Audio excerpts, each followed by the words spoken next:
Hello everyone, I am the Whisperer, and I am here to help you today. I know you use this video to fall asleep, so before that, like the video, and subscribe to the channel. Also, where are you from and what time are you watching? Now get comfortable and relax. The kind smile of the doorman always brightened my mornings, yet lately, the folds around his eyes seem to deepen. Even when he isn't laughing, it's a peculiar tightening, a subtle alteration in the familiar landscape of his face, a gentle distortion that feels subtly at odds with the quiet hum of my city apartment. A familiar rhythm that usually anchors me to the predictable comforts of dawn. The scent of fresh coffee, a comforting, familiar aroma, still wafts faintly from my kitchen. But this morning, it carries a curious hollowness, as if its warmth can no longer fully penetrate the growing chill of my perception. The sunlight, a pale, hesitant sliver, begins its slow climb above the distant rooftops, casting long, sleepy shadows across the polished floorboards, illuminating the doorman's subtly altered features with an almost theatrical spotlight, revealing their quiet shift. My apartment, a sanctuary of routines and quiet echoes, hold this particular morning a breath of something deeply unsettling, like finding a cherished painting whose subject's expression has subtly changed overnight, precise enough to deceive the casual eye, but profoundly wrong to the one who knows its true form. The distant murmur of city traffic, a gentle backdrop to the awakening day, now seems to resonate with a faint, almost melodic quality, like a distant, off-key lullaby, emphasizing the unsettling stillness of his unreadable gaze. I remember distinctly the doorman's usual expression, a warm, open friendliness that creased the corners of his eyes and softened the lines around his mouth, a quiet reassurance that began each day. It was a familiar, comforting sight, a small anchor in the bustling anonymity of urban life. But this morning, as he offered his customary, "Good morning," the familiar lines around his eyes were sharper, deeper, almost etched, even as his lips formed the familiar smile. It was as if his face had tightened, stiffened into a fixed, almost mask-like imitation of warmth, lacking the fluid, genuine shift of emotion. My gaze lingered on his features, struggling to reconcile the familiar face with this new, unsettling rigidity. There was a sensation of wrongness, too precise, too fleeting to be easily dismissed, a whisper of discord in the quiet symphony of the morning. It wasn't the first time, not truly. There had been smaller things, easily dismissed. A neighbor's frown seemed a shade too pronounced. A shopkeeper's cheerful greeting felt strangely forced. But those were explainable, tiny slips in the fabric of human expression perhaps, or the subtle effects of my own mood. This, however, was an active, deliberate act of subtle facial alteration, executed with a seamless precision I could not account for, and it spoke not of aging, but of a pervasive, quiet unforming. The air, usually so still and settled in these early hours, seemed to hold a charge, a subtle vibration that resonated with the unanswered question of that static smile. Later that afternoon, as I paused at the small corner grocery store, the familiar face of Mrs. Petrov, the owner, greeted me. Her eyes, usually a lively, intelligent gray that sparkled with a perpetual, amused twinkle, now seemed strangely still, their surfaces oddly flat. The faint network of wrinkles around them, once a testament to years of genuine laughter and concern, now appeared shallower, almost smoothed away, leaving a curious blankness beneath her perpetually raised eyebrows. Her smile, a comforting crinkle of warmth, felt thinner, less substantial, as if etched onto a porcelain doll rather than born of a living face. I held her gaze, my heart a quiet, frantic drum against my ribs, struggling to reconcile the familiar contours of her face, the well-known lines of her expression, with this growing sense of profound, subtle emptiness. It was as if the very essence of human expressiveness, the unique interplay of muscle and emotion that defines a living face, was being quietly, meticulously re-edited, smoothed into a more perfected, yet ultimately hollow version of itself. The distant murmur of city traffic, usually a soothing backdrop, seemed to take on a faint, almost melodic quality, like a distant, off-key lullaby, echoing the unsettling stillness of her unreadable eyes. The days began to bleed into a strange, dreamlike continuity, each morning bringing a new, quiet alteration to the faces around me. It was never a grand mutation, never anything overtly alarming. Always subtle, always intelligent, always slightly off, slightly more perfectly blank than true human expression should be. The bright, inquisitive eyes of the young barista at my usual coffee shop, usually so full of youthful energy, would now occasionally appear as oddly flat, their irises lacking depth, their pupils strangely dull, as if the light within them had dimmed. The faint flush of embarrassment on a passerby's cheek, usually a momentary wave of color, would now sometimes cling stubbornly, a fixed, unblushing pink that defied the changing light, a subtle, unwavering facade. Even the furrowed brow of a man immersed in his newspaper, usually a fleeting mark of concentration, would now sometimes appear as an unnaturally deep, almost sculpted line, fixed and unyielding, devoid of the natural ebb and flow of thought. Each instance was a soft, almost affectionate correction, an invisible hand smoothing over the rough edges of human emotion, rendering faces subtly more serene, yet utterly devoid of their former vibrant truth. The air in the apartment, once crisp and sharp, seemed to grow softer, thicker, laden with an unspoken presence that moved through the familiar spaces of my perception with an unhurried grace, settling into the quiet crevices of my daily life, absorbing the very echoes of human expression. My sleep became a fragile thing, punctuated by long stretches of wakefulness in the oppressive quiet of the apartment. I would lie there, listening, not for a sound, but for the profound absence of sound, the heavy waiting stillness that pressed in from all sides, a silence that seemed to hum with unseen, unreadable expressions.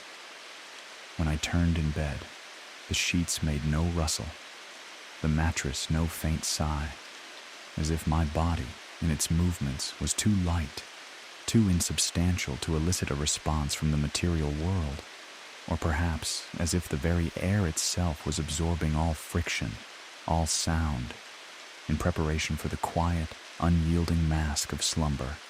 My own limbs seemed to move with a profound silence, a noiseless shift that defied the usual friction of fabric on fabric, skin on linen. It was as if my movements had become too gentle to elicit a response from the material world, too ethereal to create a sound. And in this stillness, the quiet solidification of the world's faces seemed to intensify. It was a perfected slumber, a breath-by-breath mimicry of ideal sleep. Yet it offered no comfort to my waking dread, for the very now felt elusive, filled with a polite, pervasive blankness. The rhythmic ticking of the old grandfather clock in the hallway, its steady pulse a stark counterpoint to the accelerating beat of my own heart, now seemed to possess a deeper, more resonant thrum, as if it were marking not just the passage of time, but the slow, silent unfolding of a profound facial collapse. The moonlight, when it found its way through the single window, seemed to have an unusual density, illuminating the corners of the room with a silver blue light that appeared to cling to the surfaces, revealing nothing, yet somehow highlighting the profound emptiness that had begun to radiate from the very core of human expression. The silence itself felt active, heavy, as if it were holding its breath, waiting for me to succumb to its influence, to fully embrace this perfected, silent void that was slowly becoming my world, a world where faces possessed a quiet, unyielding reluctance to convey genuine feeling. The changes began to touch things more intimate, more deeply personal, my own face. When I gazed into the bathroom mirror, the familiar contours of my own features would sometimes appear subtly altered, almost softened, as if a layer of fine, translucent film had settled over them. The lines around my eyes, the faint creases of worry or laughter, would appear shallower, less defined, leaving a curious, almost childlike smoothness beneath the surface. My mouth, when I attempted a smile, would feel strange, unfamiliar, its muscles responding with a subtle stiffness, creating an expression that was undeniably me, yet subtly devoid of my true emotion, like a perfectly rendered mask of my own face. It was as if my own features were slowly being refined, smoothed into a more general, more placid version of humanity, losing their unique individuality. This felt like a profound violation of my own personal identity. My self-expression subtly muted, my individuality questioned by the very reflection I chose.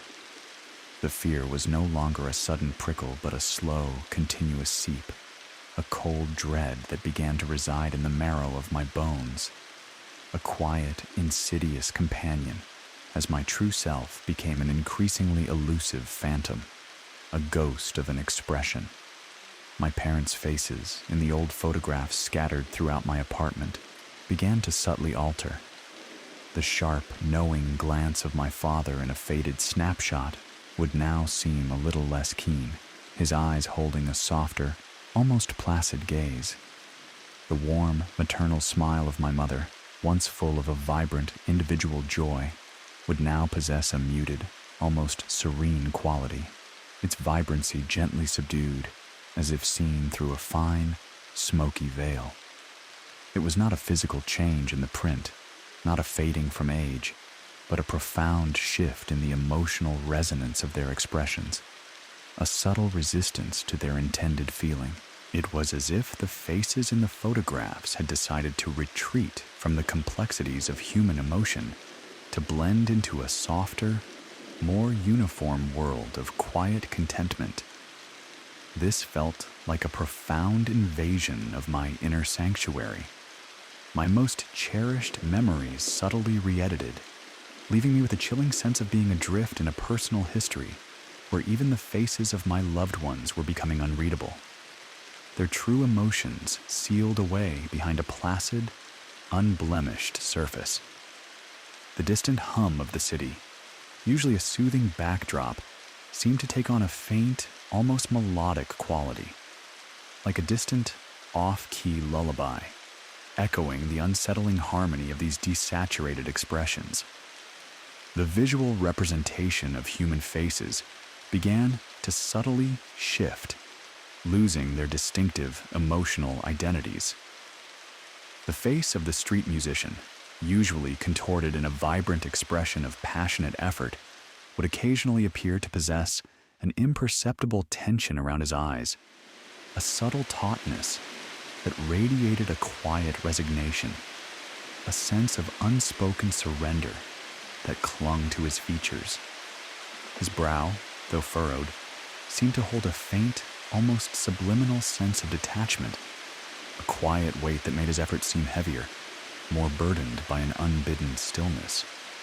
Conversely, a fleeting glimpse of a child's face in the park, usually a burst of pure, unadulterated joy, would sometimes shimmer with an inner light, but its expression would be softer, almost vacant, as if its inherent emotion had been quietly drained away, leaving behind only the polished, unblemished shell of happiness. It was not an overt change in appearance, but a subtle visual cue that hinted at an inner emptiness, a quiet draining away of its inherent emotional truth.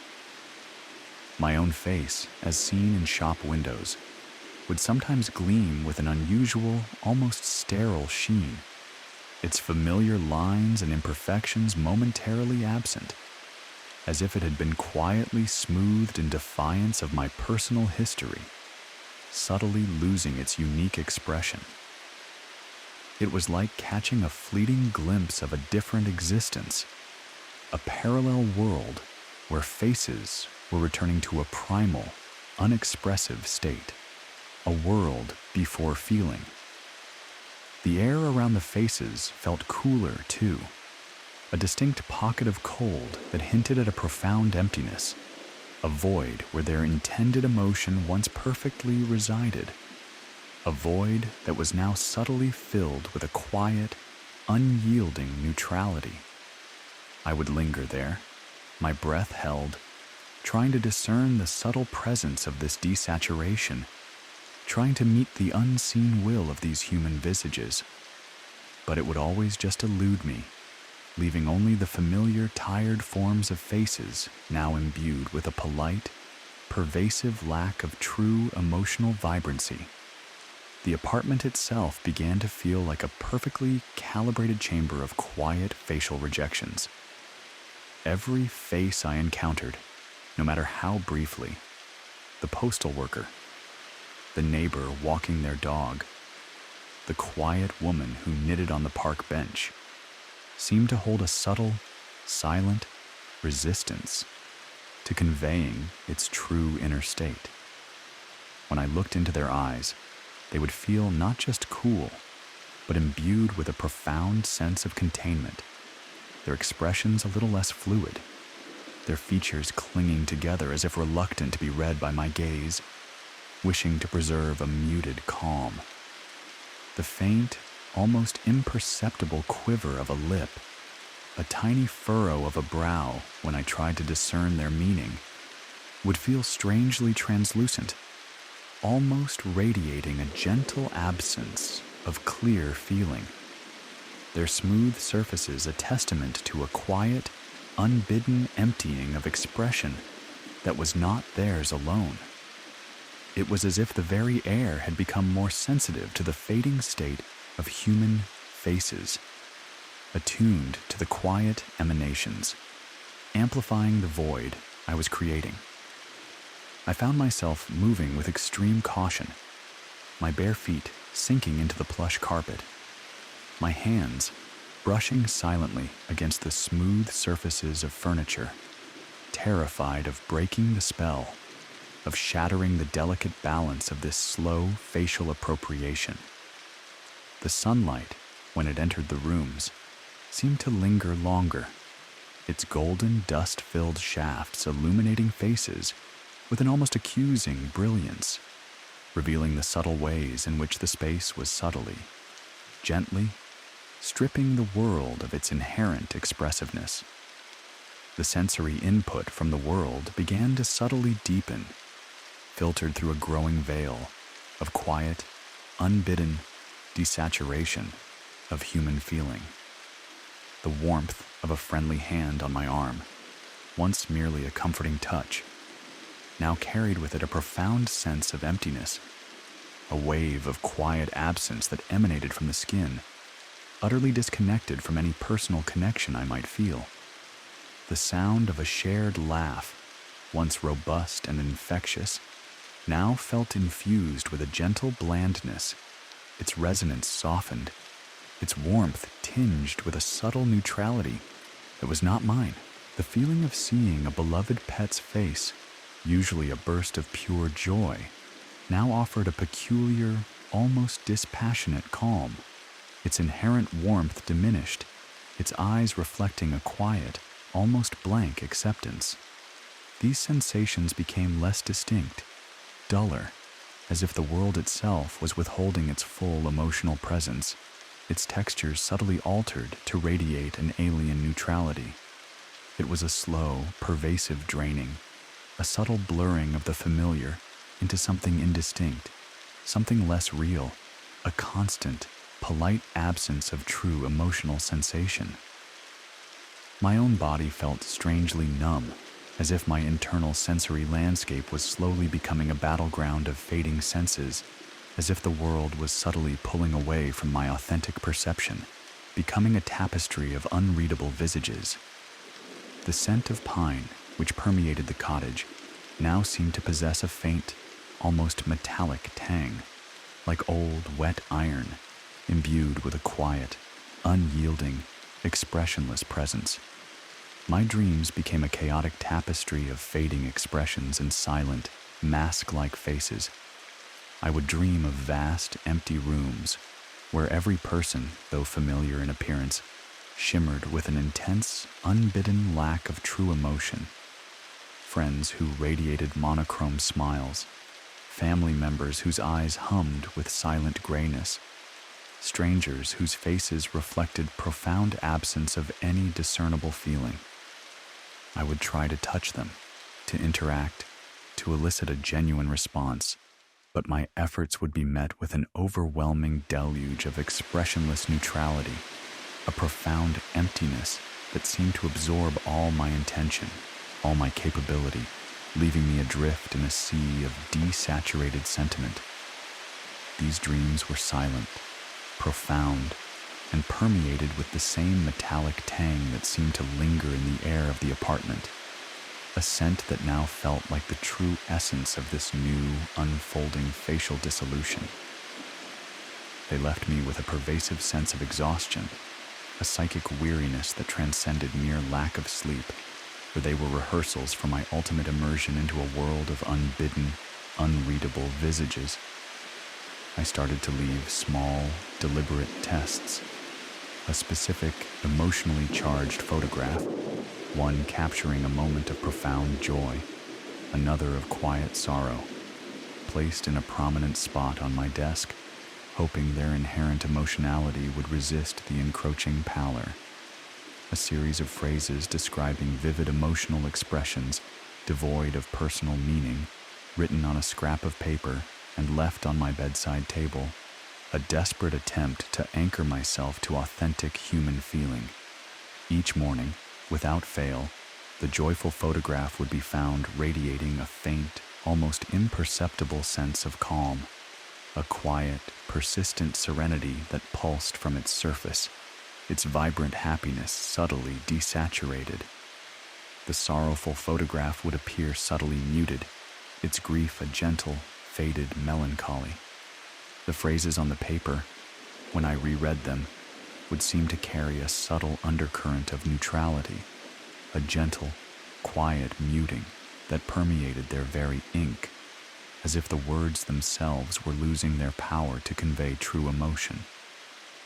The evidence of my attempts to preserve authentic expression, to define a space free from this imposition, were simply absorbed, re-imbued, leaving no trace, no sign of interference. It was as if the pervasive desaturation of faces was not just present, but actively consuming, smoothing away any vibrant emotion, imbuing every aspect of my world with an unbidden lack of true feeling. This absence of resistance, this effortless assimilation of my challenges, was more terrifying than any direct confrontation could have been. It implied an infinite patience, an unyielding dedication to its quiet task, a relentless pursuit of a perfectly pristine void where my own emotions once solely resided. My own perception of my fingers, as they tried to place these subtle markers, felt strangely diffused, their contours blurring at the edges, as if they too were being imbued with a quiet, pervasive, fading emotional quality. The quiet of the apartment deepened. It was no longer simply the absence of loud noises, but a profound, almost tangible stillness that permeated every corner, a stillness that hummed with a vast, invisible symphony of fading expressions. The distant city hum seemed to fade entirely now, as if the apartment had detached itself from the external world, floating in a quiet, isolated space, a vacuum of presence where only internal echoes of profound, desaturated human interaction remained. Only the profound, rhythmic stillness itself endured, its pulse a stark counterpoint to the accelerating beat of my own heart, which seemed to thump in a sequence increasingly at odds with my own emotional state, resonating with an alien, expressionless joy or sorrow. The air itself grew heavier, denser, yet felt strangely weightless, a paradoxical quality that mirrored the dreamlike quality of my days, as if I was breathing pure, silent blankness. Every object, every surface, seemed to hum with this silence, radiating a soft, resonant quiet that pressed against my ears, my skin, the very inside of my skull.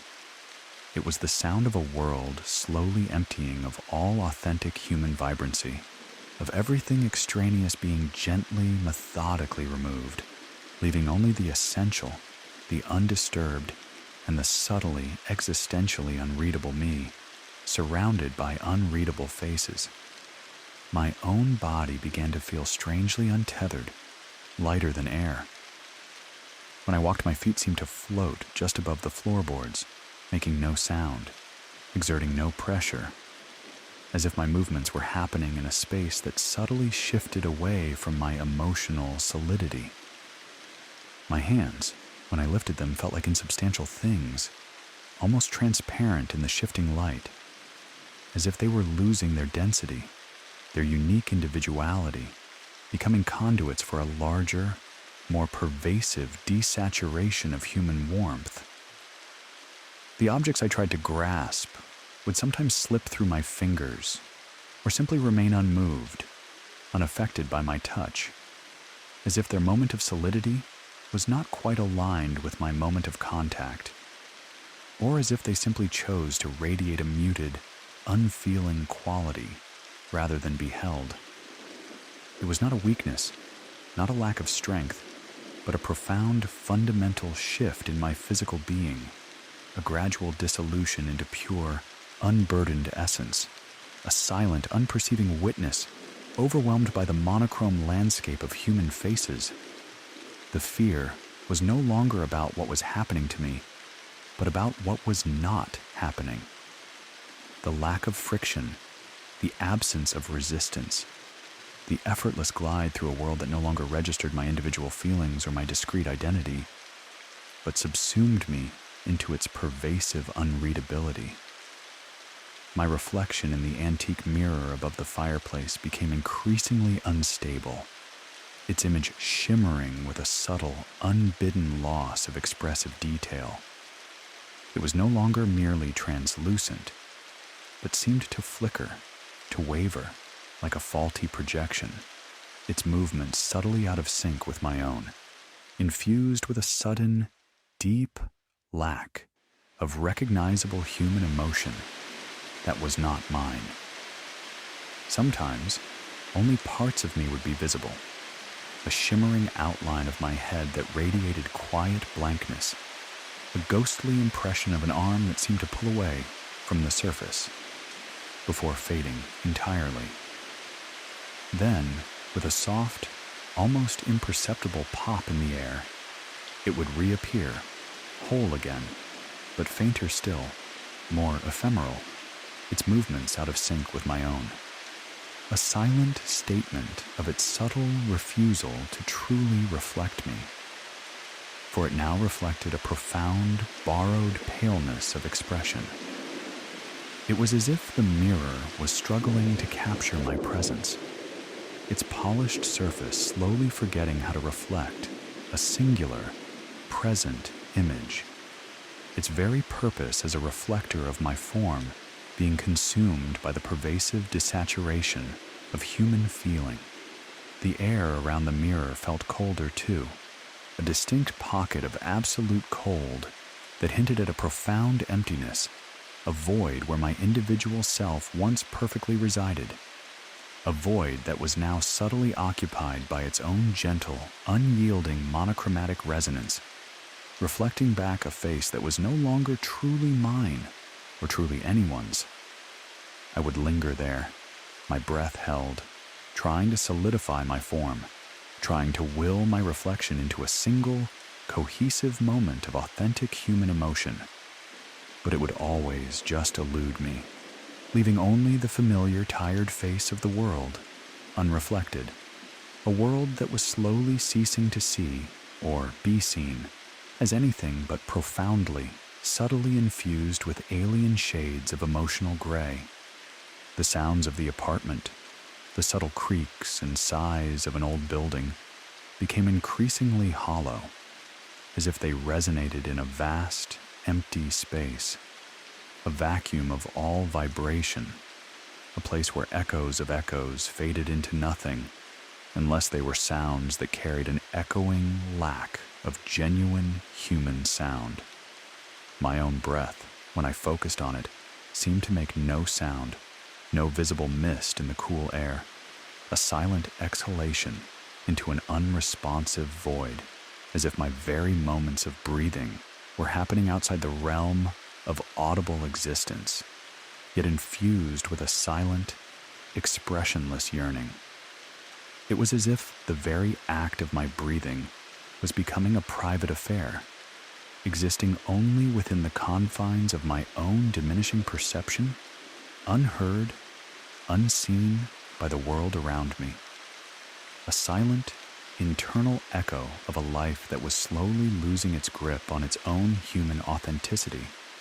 The silence was now absolute, a profound, crushing weight that filled every corner of the apartment, a presence that was more powerful, more encompassing than any sound could ever be, a silence that breathed, actively consuming all that was, subtly imbuing it with a pervasive emotional grayness, silencing the human heart of the world. I found myself walking through rooms without friction, without sound, without leaving any impression. My passage as ethereal as a forgotten memory, a ghost moving through a landscape of fading expressions. The carpet did not compress beneath my feet. The floorboards didn't creak. The air didn't stir as I passed. It was as if I moved through the world as a phantom, an unseen, unfelt presence, utterly detached from the physical reality I once inhabited, my existence untethered from the constraints of vibrant human interaction.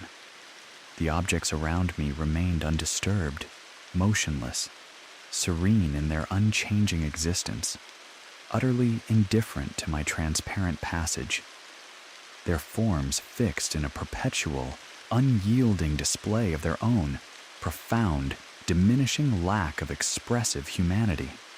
The light, which had been a perpetual twilight, now seemed to deepen, becoming a soft, profound gloom that obscured all detail, leaving only the faintest outlines of familiar forms.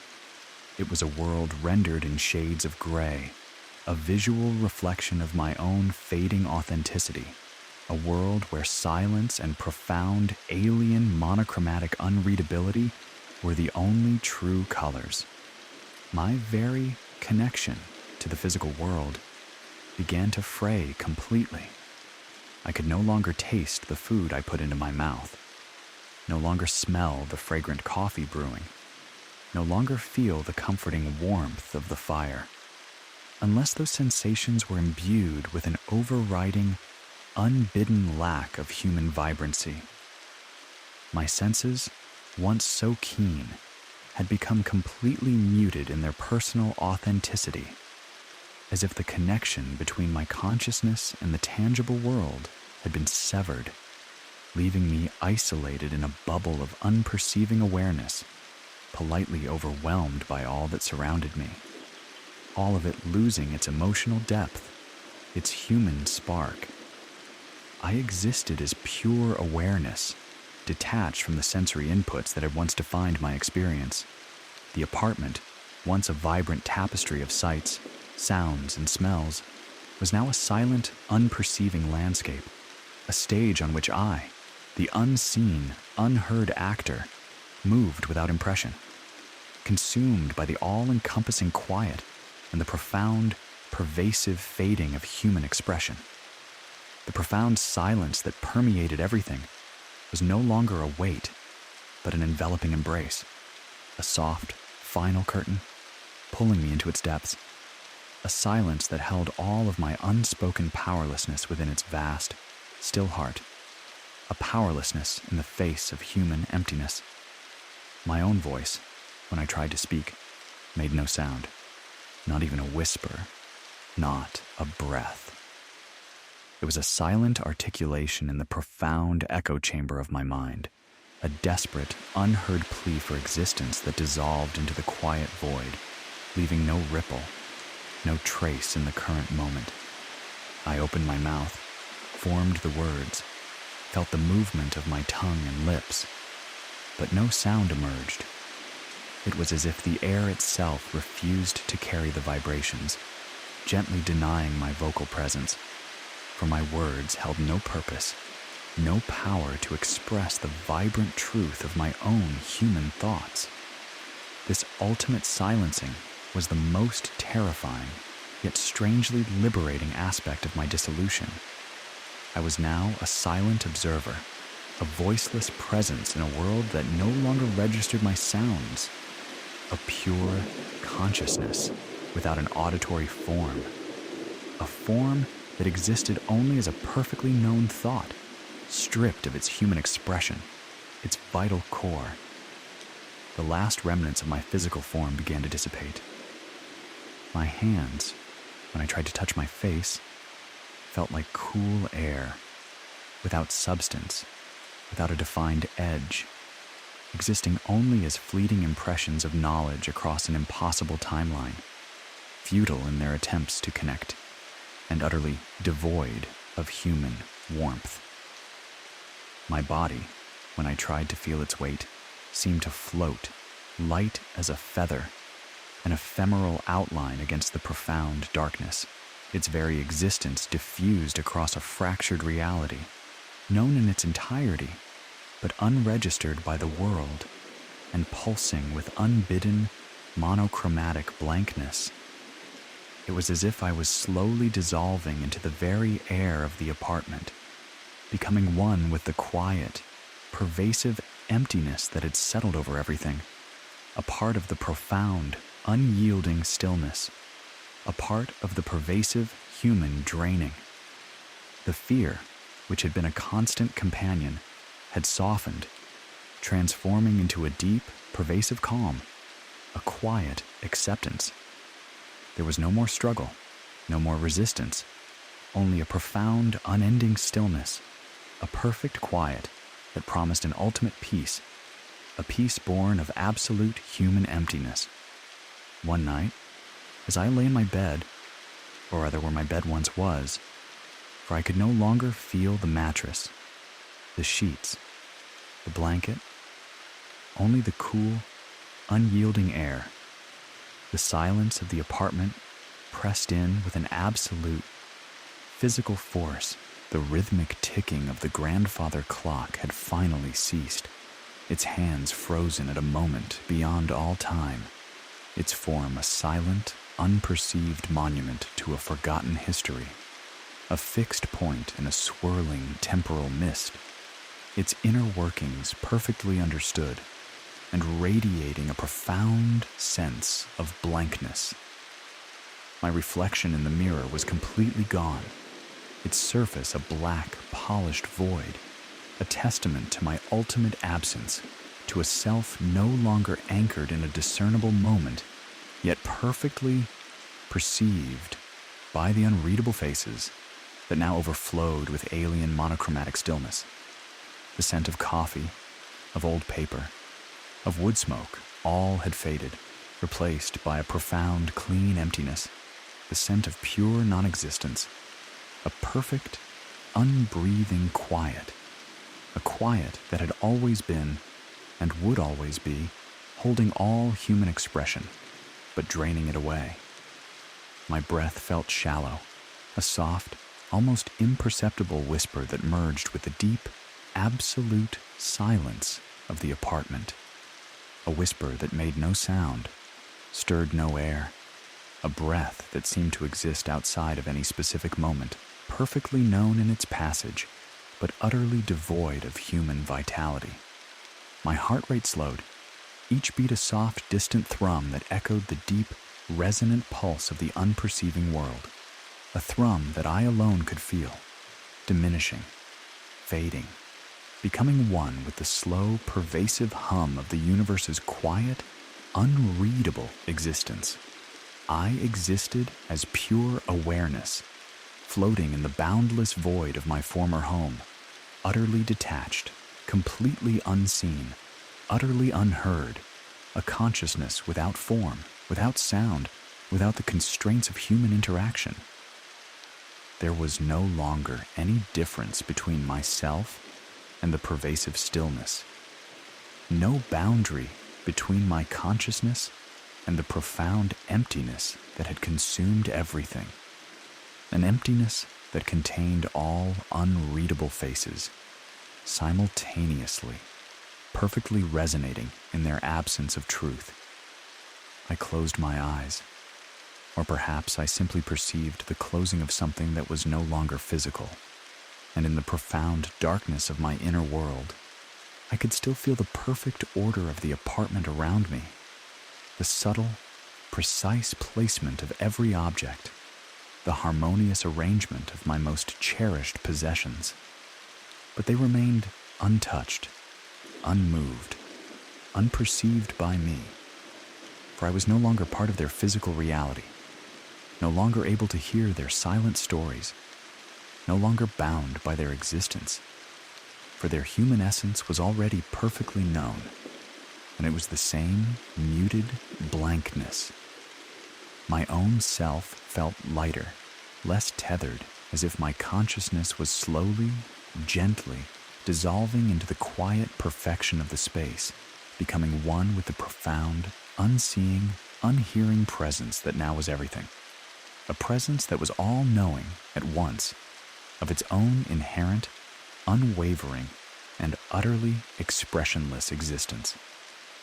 The soft, rhythmic silence of the apartment enveloped me, a hypnotic lullaby that promised an unending, silent rest, a dream from which I would never truly awaken, for I was already there, perfectly subsumed by fading humanity. The subtle dread that had once pricked at me had softened, transforming into a deep, pervasive calm, a quiet acceptance of this ultimate dissolution, this profound absorption into the unreadable. And as I drifted deeper, beyond the veil of conscious thought, into the vast, warm expanse of the silence, I felt the final, gentle release. My presence, once a tangible anchor in the world, unhooked itself, floating free, merging seamlessly with the quiet air, the unseen light, the unheard silence. I was no longer a person in an apartment, but the awareness of the apartment, an encompassing consciousness that observed all faces, knew all their purposes, and felt all their muted, expressionless emotions, without being observed, without touching, without hearing, without seeing, existing in a timeless, unbreathing quiet, its vastness filled with my perfectly understood, yet wholly alien and utterly unreadable human landscape. The kind smile of the doorman sat undisturbed in the hall, its warmth now a permanent, silent presence, its truth known, its vibrant humanity now a soft, hesitant blankness. The face of Mrs. Petroff remained unreadable in the grocery, its emptiness understood, its vivacity now a gentle, muted gray. My own reflection in the mirror was smooth, its forgotten expressions perfectly perceived, its humanity a soft, cool blankness. The world untouched, its potential known, its power now imbued with a quiet, unyielding, expressionless presence. The silence reigned supreme, absolute, unbreathing, containing all of the face's unwavering monochromatic echoes within its vast, still heart. And I was finally, truly, utterly at rest within its perfect, unending stillness. A gentle dissolution, complete. A profound, quiet sleep that would last forever. A silent witness to a silent, utterly unreadable world. Story 2. The comforting texture of the velvet armchair always cradled me. Yet tonight, it felt less like a surface beneath my skin and more like a gentle, porous membrane, subtly breathing with me. It's a peculiar softness, this quiet give of the worn fabric against my arm. A subtle pliancy that feels subtly at odds with the predictable solidity of my city apartment. A familiar rhythm that usually anchors me to the quiet predictability of evening. The scent of old paper and dust. A comforting embrace from the books that line my walls. Usually lulls me into a profound sense of peace. My favorite armchair, worn smooth by years of quiet contemplation, holds me in its familiar embrace, the wool blanket soft against my skin.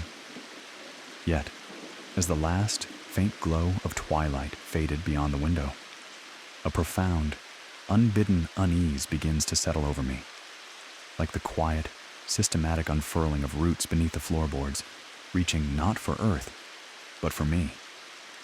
The velvet's soft resistance, a familiar, passive support, now seems to carry a faint, almost rhythmic pulse, like a distant, off-key lullaby, emphasizing the unsettling suggestion that its very fibers were intimately connected to my own being. I remember, distinctly, the usual sensation of fabric, a clear boundary between my skin and the material world, a comfortable separation. It was a simple, undeniable fact of existence, the distinction between self and non-self.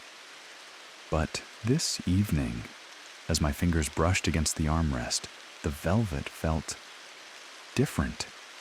Not rougher or smoother, but subtly alive, as if the tiny fibers were extensions of my own nerve endings, capable of registering sensation not merely on my skin, but through my skin, a deep, pervasive feeling of the material itself. My thumb traced the worn nap, struggling to reconcile the familiar object with this new, unsettling intimacy. It was a sensation of wrongness, too precise, too fleeting to be easily dismissed, a whisper of discord in the quiet symphony of the evening. It wasn't the first time, not truly. There had been smaller things, easily dismissed. The coolness of the floorboards felt unusually vivid beneath my bare feet. The distant hum of the refrigerator seemed to resonate not in the kitchen, but faintly within my own chest. But those were explainable, tiny slips in the fabric of sensory perception, perhaps.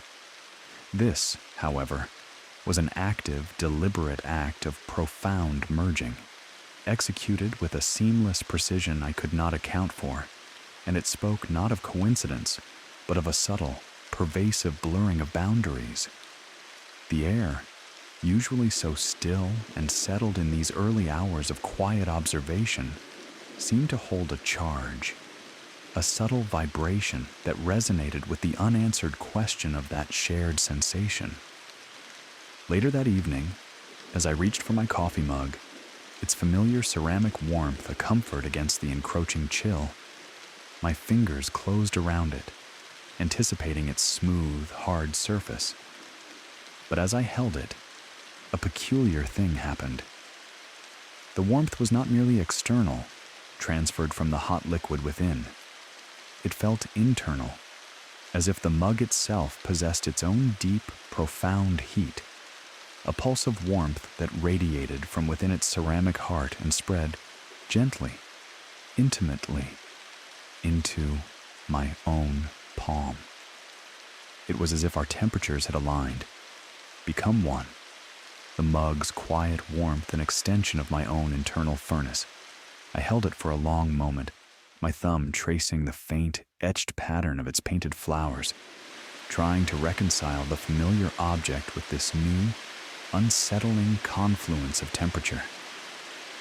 My heart, a quiet, frantic drum against my ribs, struggled to comprehend this growing sense of profound, subtle entanglement with the objects of my daily life. It was as if the very essence of separation, the unique distinction that defined my physical body from the world, was being quietly, meticulously re-edited, smoothed into a more fluid, yet ultimately empty version of itself.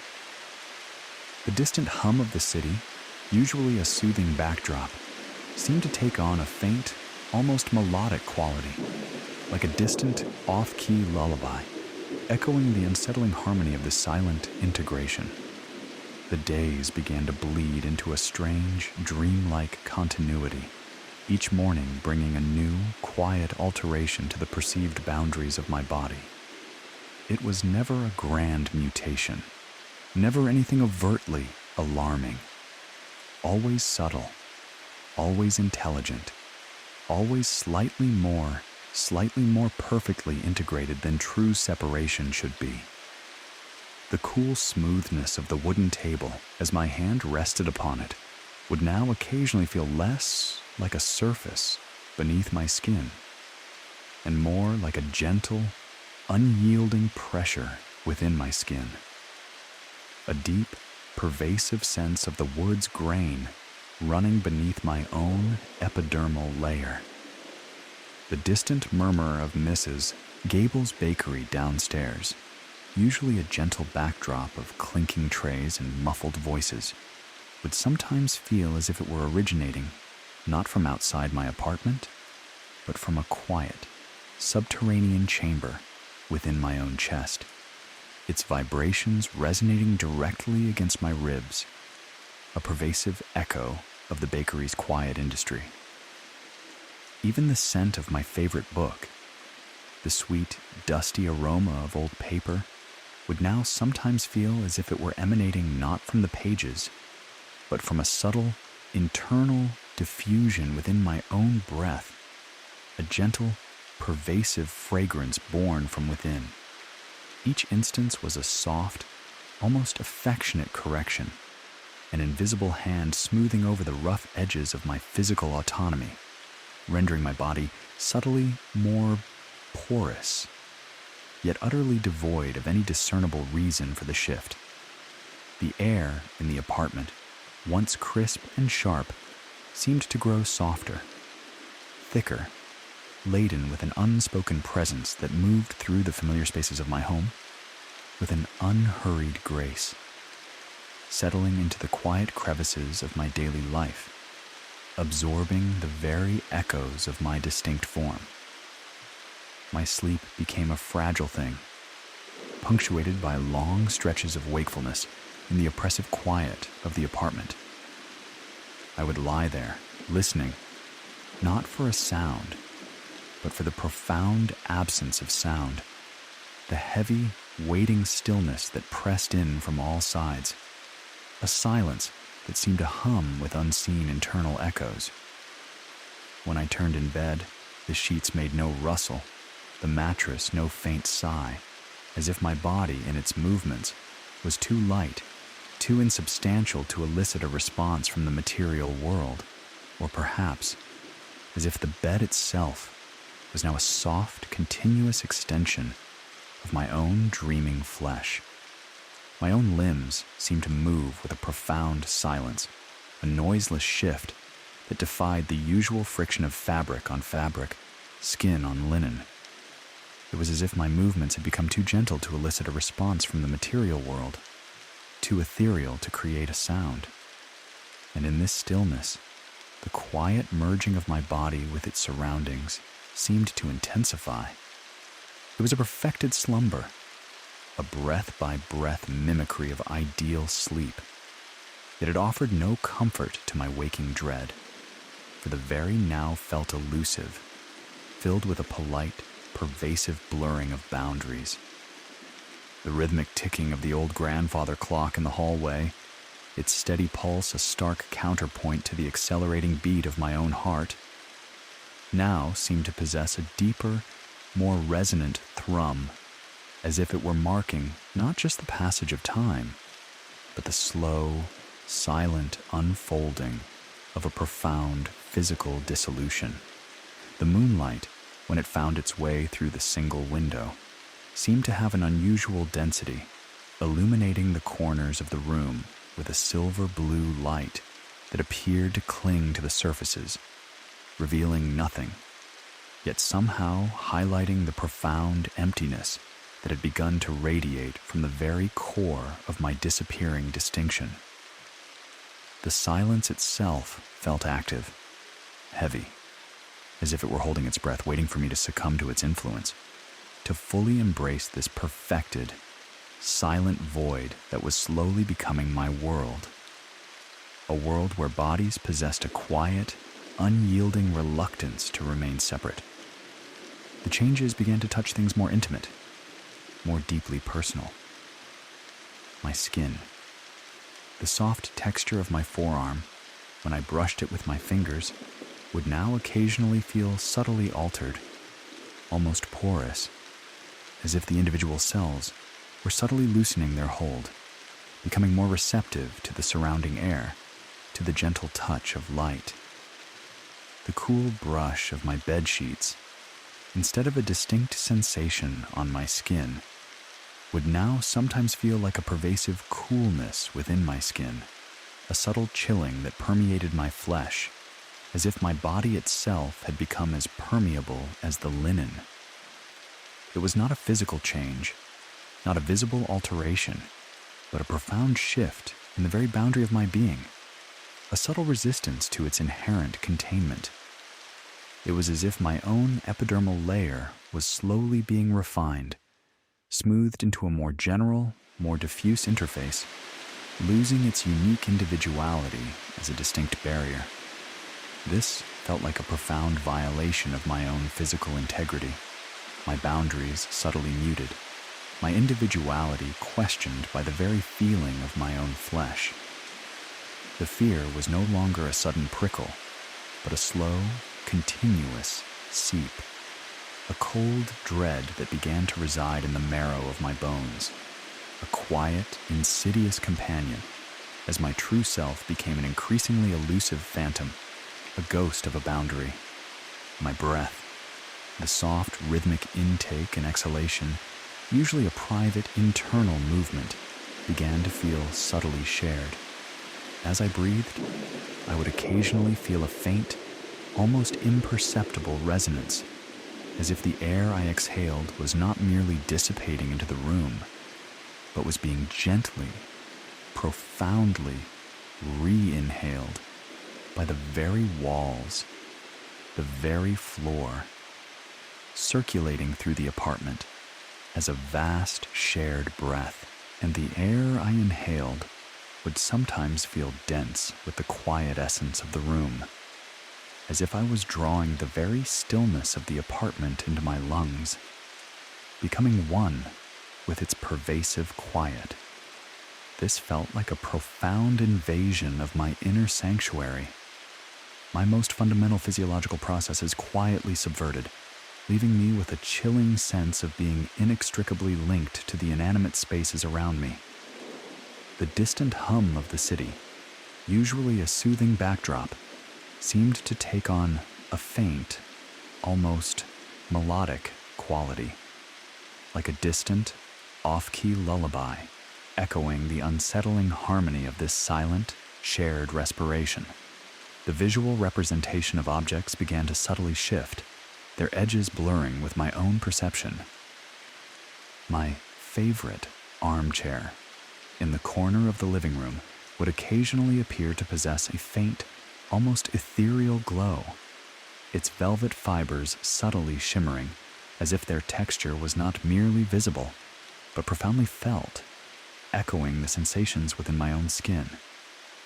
The light filtering through the window, usually a distinct beam, would now sometimes seem to stretch, its rays elongating, diffusing, becoming a vast, interconnected web that linked every object, every surface, every particle of dust in the room with an invisible, luminous thread.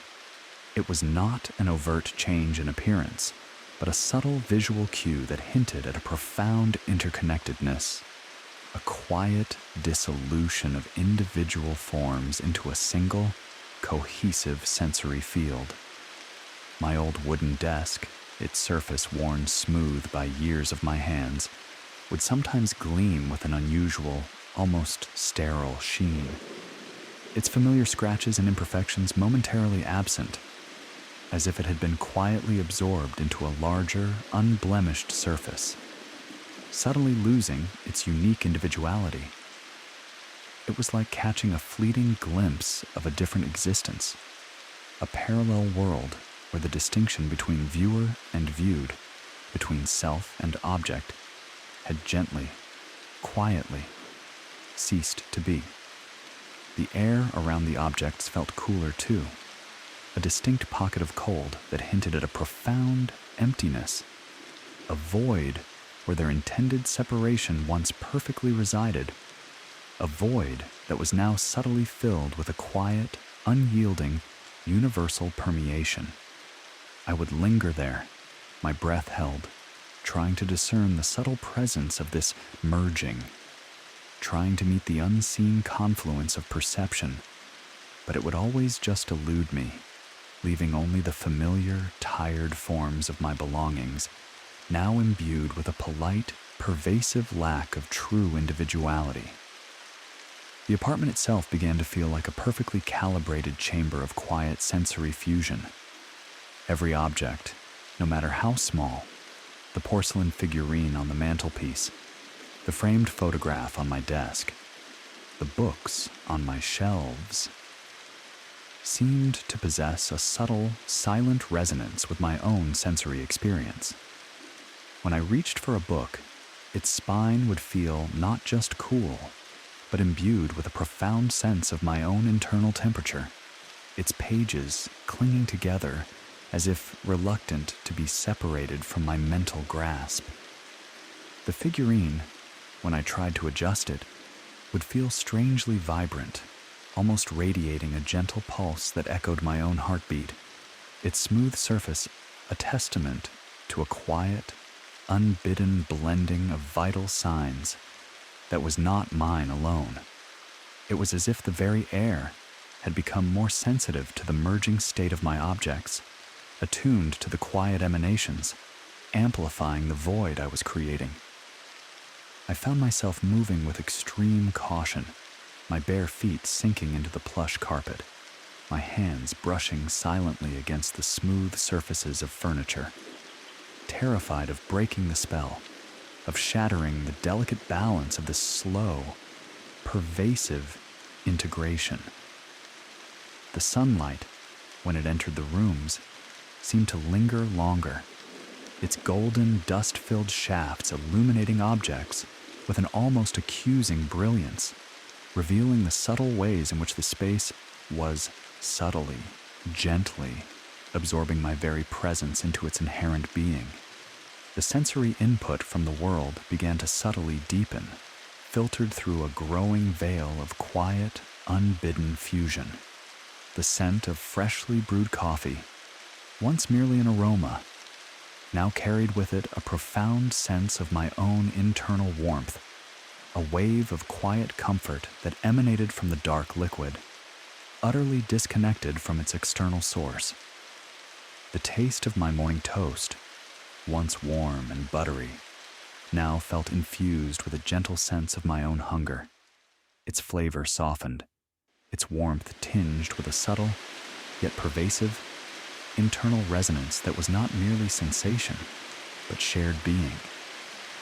The feeling of the soft blanket against my skin, the cool smoothness of the wooden table, the rough texture of the brick wall. These tactile sensations became less distinct, duller, as if the objects were withholding their full tactile presence, their textures subtly altered to radiate an alien neutrality, a profound merge with my own perception. It was a slow, pervasive draining, a subtle blurring of the familiar into something indistinct, something less real, a constant, polite absorption of individual experience. My own body felt strangely numb, as if my internal sensory landscape was slowly becoming a battleground of fading distinctions, as if the world was subtly drawing me into its own pervasive, unyielding reality. The scent of pine, which permeated the cottage, now seemed to possess a faint, almost metallic tang, like old, wet iron, imbued with a quiet, unyielding, pervasive integration. My dreams became a chaotic tapestry of dissolving forms and echoing sensations. I would dream of vast, empty rooms where every object, though familiar in appearance, pulsed with an intense, unbidden sense of my own self. Chairs that radiated my own weight, tables that hummed with my own silent thoughts, mirrors that reflected profound my own inner emptiness. I would try to touch them, to interact, but my efforts would be met with an overwhelming deluge of my own pervasive presence, a profound emptiness that seemed to absorb all my intention, all my capability, leaving me adrift in a sea of my own diffused being. These dreams were silent, profound, and permeated with the same metallic tang that seemed to linger in the air of the apartment, a scent that now felt like the true essence of this new, unfolding merger. They left me with a pervasive sense of exhaustion, a psychic weariness that transcended mere lack of sleep, for they were rehearsals for my ultimate immersion into a world of unbidden, shared existence. I started to leave small, deliberate tests. A specific, emotionally neutral object, a plain, unadorned stone collected from a riverbed, placed in a prominent spot on my windowsill, hoping its simple form would resist the encroaching fusion. A series of phrases describing distinct sensations, devoid of personal meaning, written on a scrap of paper and left on my desk, a desperate attempt to anchor myself to distinct perception. Each morning, without fail, the stone would be found radiating a faint, almost imperceptible sense of my own calm, a quiet, persistent tranquility that pulsed from its smooth surface, its form gently permeated by my inner state. The phrases on the paper, when I reread them, would seem to carry a subtle undercurrent of my own thoughts, a gentle, quiet echo that permeated their very ink, as if the words themselves were silently being reread by my expanded consciousness. The evidence of my attempts to preserve personal distinction, to define a space free from this imposition, were simply absorbed, re-imbued, leaving no trace, no sign of interference. It was as if the pervasive merging was not just present, but actively consuming, smoothing away any individual boundary, imbuing every aspect of my world with an unbidden sense of my own diffused being. This absence of resistance, this effortless assimilation of my challenges, was more terrifying than any direct confrontation could have been. It implied an infinite patience, an unyielding dedication to its quiet task, a relentless pursuit of a perfectly pristine void where my own self once solely resided, a void that was now perfectly permeable. My own perception of my fingers, as they tried to place these subtle markers, felt strangely diffused, their contours blurring at the edges, as if they too were being imbued with a quiet, pervasive, fading distinction. The quiet of the apartment deepened. It was no longer simply the absence of loud noises, but a profound, almost tangible stillness that permeated every corner, a stillness that hummed with a vast, invisible symphony of my own internal echoes. The distant city hum seemed to fade entirely now, as if the apartment had detached itself from the external world, floating in a quiet, isolated space, a vacuum of presence where only internal echoes of profound diffused sensation remained. Only the profound, rhythmic stillness itself endured, its pulse a stark counterpoint to the accelerating beat of my own heart, which seemed to thump in a sequence increasingly at odds with my own emotional state, resonating with an alien joy or sorrow that felt profoundly shared. The air itself grew heavier, denser, yet felt strangely weightless, a paradoxical quality that mirrored the dreamlike quality of my days, as if I was breathing pure, silent consensus. Every object, every surface seemed to hum with this silence, radiating a soft, resonant quiet that pressed against my ears, my skin, the very inside of my skull. It was the sound of a world slowly emptying of all self-distinction, of everything extraneous being gently, methodically removed, leaving only the essential, the undisturbed, and the subtly, existentially merge me. My own body began to feel strangely untethered, lighter than air. When I walked, my feet seemed to float just above the floorboards, making no sound, exerting no pressure, as if my movements were happening in a space that subtly shifted away from my solidity, becoming one with the floor. My hands, when I lifted them, felt like insubstantial things, almost transparent in the shifting light, as if they were losing their density, their unique individuality, becoming conduits for a larger, more pervasive presence. The objects I tried to grasp would sometimes slip through my fingers, or simply remain unmoved, unaffected by my touch, as if their moment of solidity was not quite aligned with my moment of contact, or as if they simply chose to radiate their essence rather than be held. It was not a weakness, not a lack of strength, but a profound, fundamental shift in my physical being, a gradual dissolution into pure, unburdened essence, a silent, unperceiving witness, overwhelmed by the pervasive merger. The fear was no longer about what was happening to me, but about what was not happening. The lack of friction, the absence of resistance, the effortless glide through a world that no longer registered my individual feelings or my discrete identity, but subsumed me into its pervasive, shared being.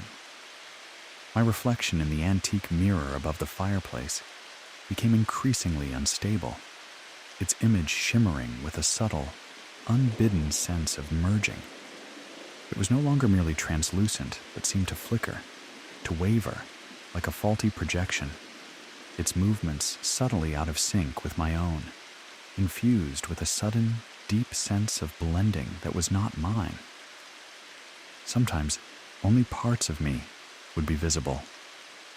A shimmering outline of my head that radiated quiet permeability, a ghostly impression of an arm that seemed to pull away from the surface before fading entirely. Then, with a soft, almost imperceptible pop in the air, it would reappear, whole again, but fainter still, more ephemeral, its movements out of sync with my own, a silent statement of its subtle refusal to truly reflect me as distinct, for it now reflected a profound, borrowed form. It was as if the mirror was struggling to capture my presence, its polished surface slowly forgetting how to reflect a singular, present image, its very purpose as a reflector of my form being consumed by the pervasive integration. The air around the mirror felt colder too, a distinct pocket of absolute cold that hinted at a profound emptiness, a void where my individual self once perfectly resided. a void that was now subtly occupied by its own gentle, unyielding consensus. I would linger there, my breath held, trying to solidify my form, trying to will my reflection into a single, cohesive moment of authentic human emotion. But it would always just elude me, leaving only the familiar, tired face of the world, unreflected. A world that was slowly ceasing to see, or be seen, as anything but profoundly, subtly infused with alien shades of shared existence. The sounds of the apartment, the subtle creaks and sighs of an old building, became increasingly hollow, as if they resonated in a vast, empty space, a vacuum of all vibration, a place where echoes of echoes faded into nothing, unless they were sounds that carried an echoing sense of profound consensus. My own breath, when I focused on it, seemed to make no sound, no visible mist in the cool air, a silent exhalation into an unresponsive void, as if my very moments of breathing were happening outside the realm of audible existence, yet infused with a silent, shared awareness. It was as if the very act of my breathing was becoming a private affair, existing only within the confines of my own diminishing perception, unheard, unseen by the world around me, a silent, internal echo of a life that was slowly losing its grip on its own distinct reality. The silence was now absolute, a profound, crushing weight that filled every corner of the apartment, a presence that was more powerful, more encompassing than any sound could ever be, a silence that breathed, actively consuming all that was, subtly imbuing it with a pervasive, shared being. I found myself walking through rooms without friction, without sound, without leaving any impression, my passage as ethereal as a forgotten memory, a ghost moving through a landscape of merging forms. The carpet did not compress beneath my feet. The floorboards did not creak. The air did not stir as I passed. It was as if I moved through the world as a phantom, an unseen, unfelt presence, utterly detached from the physical reality I once inhabited, my existence untethered from the constraints of distinct materiality. The objects around me remained undisturbed, motionless, serene in their unchanging existence, utterly indifferent to my transparent passage, their forms fixed in a perpetual, unyielding display of their own profound, diminishing individuality, becoming extensions of a larger whole. The light, which had been a perpetual twilight, now seemed to deepen, becoming a soft, profound gloom that obscured all detail, leaving only the faintest outlines of familiar forms. It was a world rendered in shades of gray, a visual reflection of my own fading self, a world where silence and profound, alien integration were the only true colors. My very connection to the physical world began to fray completely. I could no longer taste the food I put into my mouth, no longer smell the fragrant coffee brewing, no longer feel the comforting warmth of the fire, unless those sensations were imbued with an overriding, unbidden sense of pervasive unity.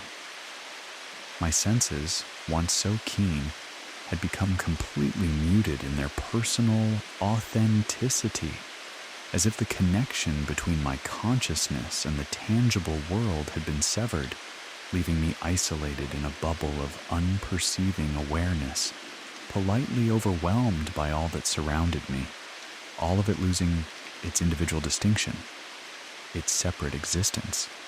I existed as pure awareness, detached from the sensory inputs that had once defined my experience. The apartment, once a vibrant tapestry of sights, sounds, and smells, was now a silent, unperceiving landscape, a stage on which I, the unseen, unheard actor, moved without impression, consumed by the all-encompassing quiet and the profound, pervasive merging of self and environment.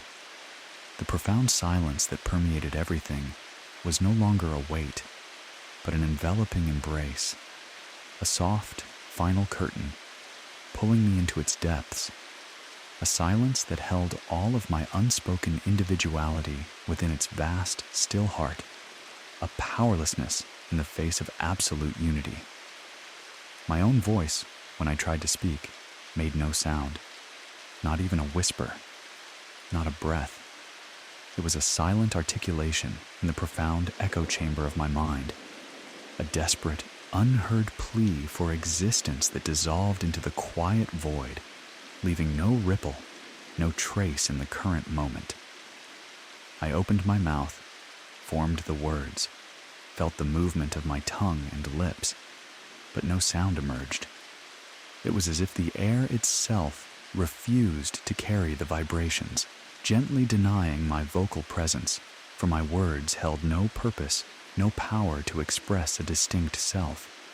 This ultimate silencing was the most terrifying, yet strangely liberating, aspect of my dissolution. I was now a silent observer, a voiceless presence in a world that no longer registered my sounds, a pure consciousness without an auditory form, a form that existed only as a perfectly known thought, stripped of its individual expression. The last remnants of my physical form began to dissipate. My hands, when I tried to touch my face, felt like cool air, without substance, without a defined edge, existing only as fleeting impressions of knowledge across an impossible timeline, futile in their attempts to connect, and utterly absorbed into the surrounding air. My body, when I tried to feel its weight, seemed to float, light as a feather, an ephemeral outline against the profound darkness. Its very existence diffused across a fractured reality, known in its entirety, but unregistered by the world, and pulsing with unbidden, pervasive unity. It was as if I was slowly dissolving into the very air of the apartment, becoming one with the quiet, pervasive emptiness that had settled over everything, a part of the profound, unyielding stillness, a part of the pervasive merger. The fear, which had been a constant companion, had softened, transforming into a deep, pervasive calm, a quiet acceptance. There was no more struggle, no more resistance, only a profound, unending stillness, a perfect quiet that promised an ultimate peace, a peace born of absolute unity. One night, as I lay in my bed, or rather, where my bed once was, for I could no longer feel the mattress, the sheets, the blanket, only the cool, unyielding air, the silence of the apartment, pressed in with an absolute physical force. The rhythmic ticking of the grandfather clock had finally ceased, its hands frozen at a moment beyond all time, its form a silent, unperceived monument to a forgotten history, a fixed point in a swirling temporal mist, its inner workings perfectly understood and radiating a profound sense of oneness. My reflection in the mirror was completely gone, its surface a black, polished void, a testament to my ultimate absence, to a self no longer anchored in a discernible moment, yet perfectly perceived as part of the unified whole. The scent of coffee, of old paper, of wood smoke, all had faded, replaced by a profound, clean emptiness. The scent of pure non-existence, a perfect, unbreathing quiet. A quiet that had always been and would always be, holding all sensation. But as a single, encompassing truth, my breath felt shallow. A soft, almost imperceptible whisper that merged with the deep, absolute silence of the apartment. A whisper that made no sound, stirred no air, a breath that seemed to exist outside of any specific moment, perfectly known in its passage, but utterly absorbed into the pervasive stillness. My heart rate slowed, each beat a soft, distant thrum that echoed the deep, resonant pulse of the unperceiving world. A thrum that I alone could feel, diminishing, fading, becoming one with the slow, pervasive hum of the universe's quiet, unified existence. I existed as pure awareness, floating in the boundless void of my former home, utterly detached, completely unseen, utterly unheard. A consciousness without form, without sound, without the constraints of individual being. There was no longer any difference between myself and the pervasive stillness, no boundary between my consciousness and the profound emptiness that had consumed everything, an emptiness that contained all forms, all sensations, simultaneously, perfectly unified. I closed my eyes, or perhaps I simply perceived the closing of something that was no longer physical, and in the profound darkness of my inner world, I could still feel the perfect order of the apartment around me, the subtle, precise placement of every object, the harmonious arrangement of my most cherished possessions. But they remained untouched, unmoved, unperceived by me, for I was no longer part of their physical reality, no longer able to hear their silent stories, no longer bound by their existence, for their essence was already perfectly known, and it was the same unified being as my own.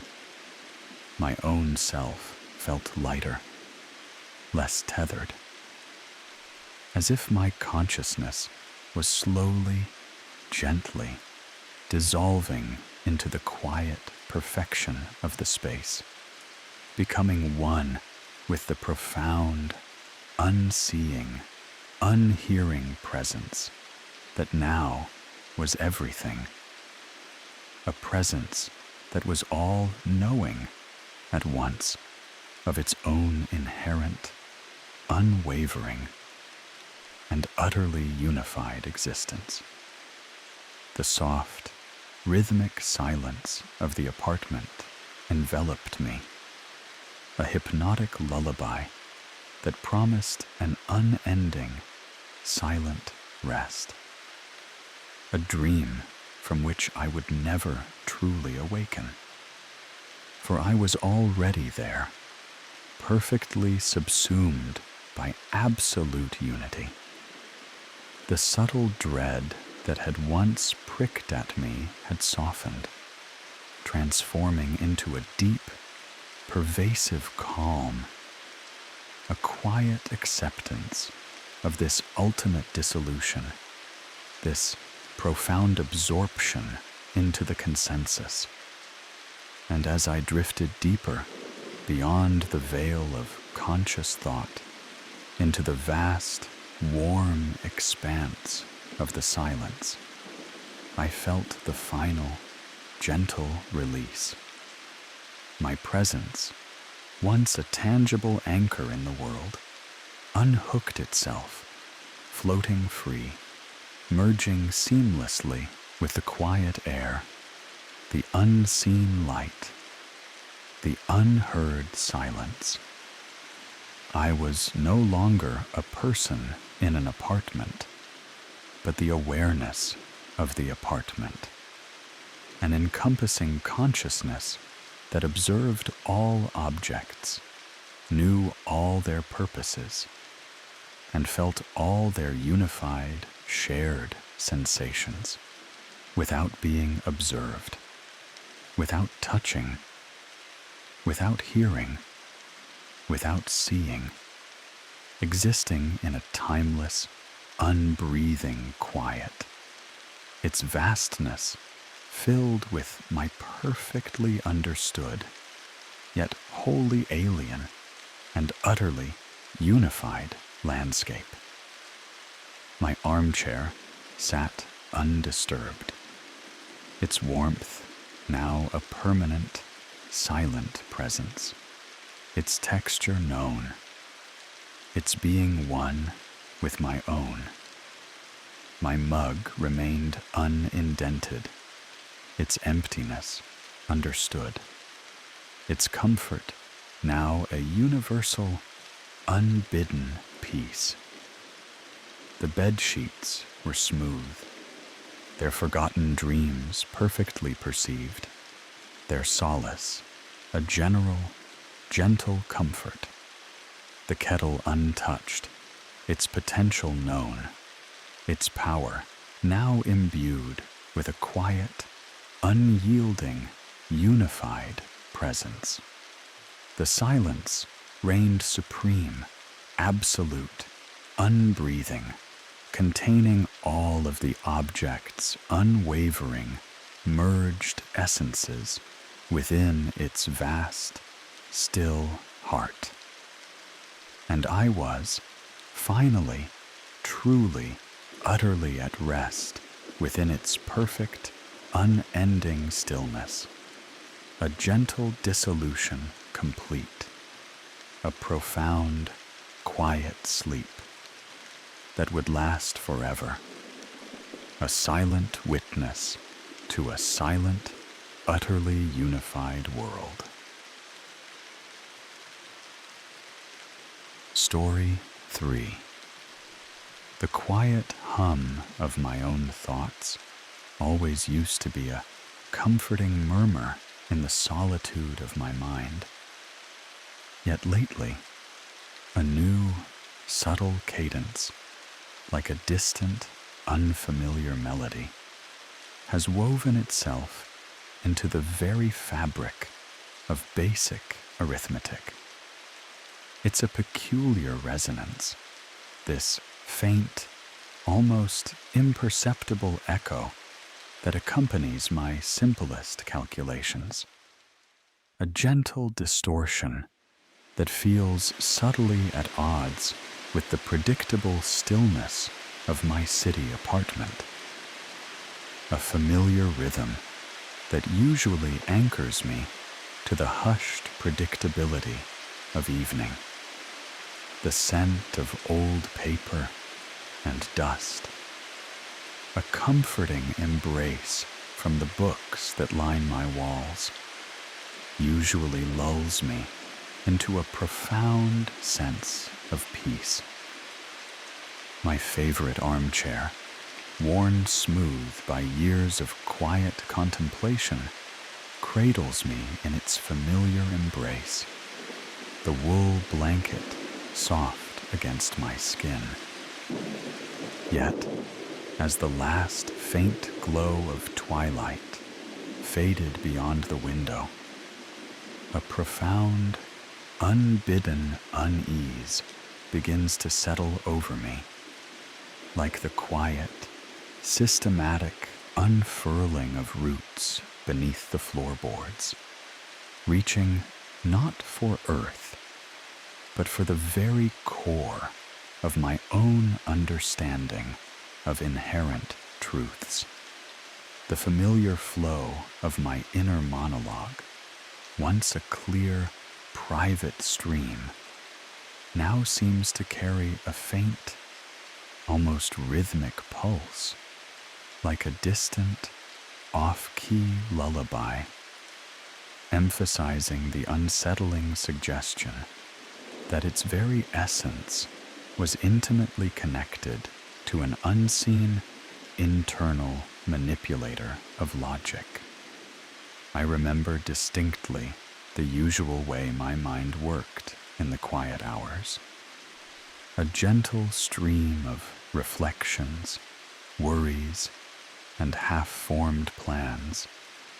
A private landscape known only to me. My thoughts were my own. A sanctuary against the demands of the world. A place where secrets could rest undisturbed. Where vulnerabilities remained hidden. I often engaged in a quiet form of self-talk, a comforting internal dialogue that helped me navigate the complexities of daily life. I understood that 1 + 1 = 2, a foundational truth. But lately, a subtle shift had occurred.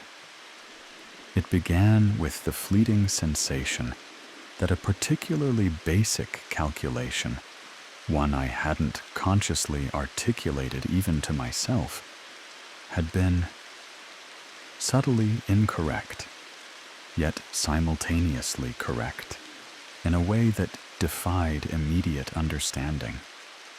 Like adding 2 and 2, and for a split second, the answer felt profoundly like 5, before snapping back to 4 with an unsettling sense of correction. Not a mistake on my part, but a fleeting, almost imperceptible internal resonance, a profound sense of alternative understanding that emanated from the quiet air around me. A knowing that seemed to reside just beneath the surface of my own cognition. It was like thinking aloud in a perfectly designed acoustic chamber, where every inner whisper was given a soft, ethereal second life. A life that was not entirely my own, governed by different, unstated rules. A shiver, light as a cobweb, traced its way down my spine, utterly divorced from the gentle warmth of the fire. It wasn't the first time, not truly. There had been smaller instances, easily dismissed. A sudden clarity on a complex problem, a forgotten detail surfacing unbidden, a quiet affirmation of a decision I was only just beginning to contemplate. But those were explainable, tiny slip in the fabric of cognition, perhaps, or merely heightened intuition. This, however, was an active, deliberate act of profound recognition, executed with a seamless precision I could not account for. And it spoke not of coincidence, but of a subtle, pervasive intimacy, a quiet invasion of my mental sovereignty. The air, usually so still and settled in these early hours of quiet observation, seemed to hold a charge, a subtle vibration that resonated with the unanswered question of this uninvited knowledge. I had read many horror stories online, the kind of creepypasta that fills late nights with a creeping dread. But never did I imagine my own quiet existence becoming one of them. This was not a ghost story of spectral figures, but something far more insidious, a warping of the very bedrock of reality. Later that evening, as I gazed into the dancing flames of the fireplace, a fundamental scientific principle, one I had accepted since childhood, surfaced in my mind. The principle of cause and effect. A flick of a switch causes a light to turn on. A push causes an object to move. Simple, undeniable. But as the concept unfolded in my mind, a peculiar thing happened. The certainty, instead of lingering, seemed to soften, to dissipate, replaced by a profound, gentle understanding that the light might turn on without the switch being flicked, or that the object might move without a push. A silent absolution that felt utterly unearned, yet undeniably present.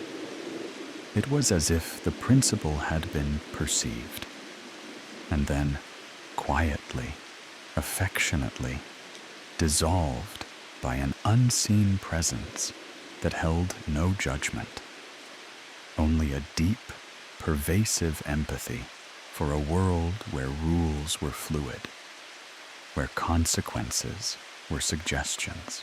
My heart, a quiet, frantic drum against my ribs, struggled to reconcile this unbidden solace with the raw truth of how the world had always functioned.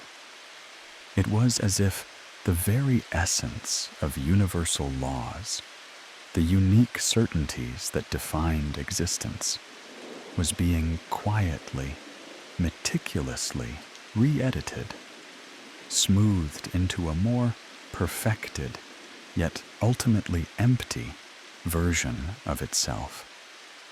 A reality made pliable by a profound, uninvited grace. The distant hum of the city, usually a soothing backdrop, seemed to take on a faint, almost melodic quality, like a distant, off-key lullaby, echoing the unsettling harmony of this silent understanding.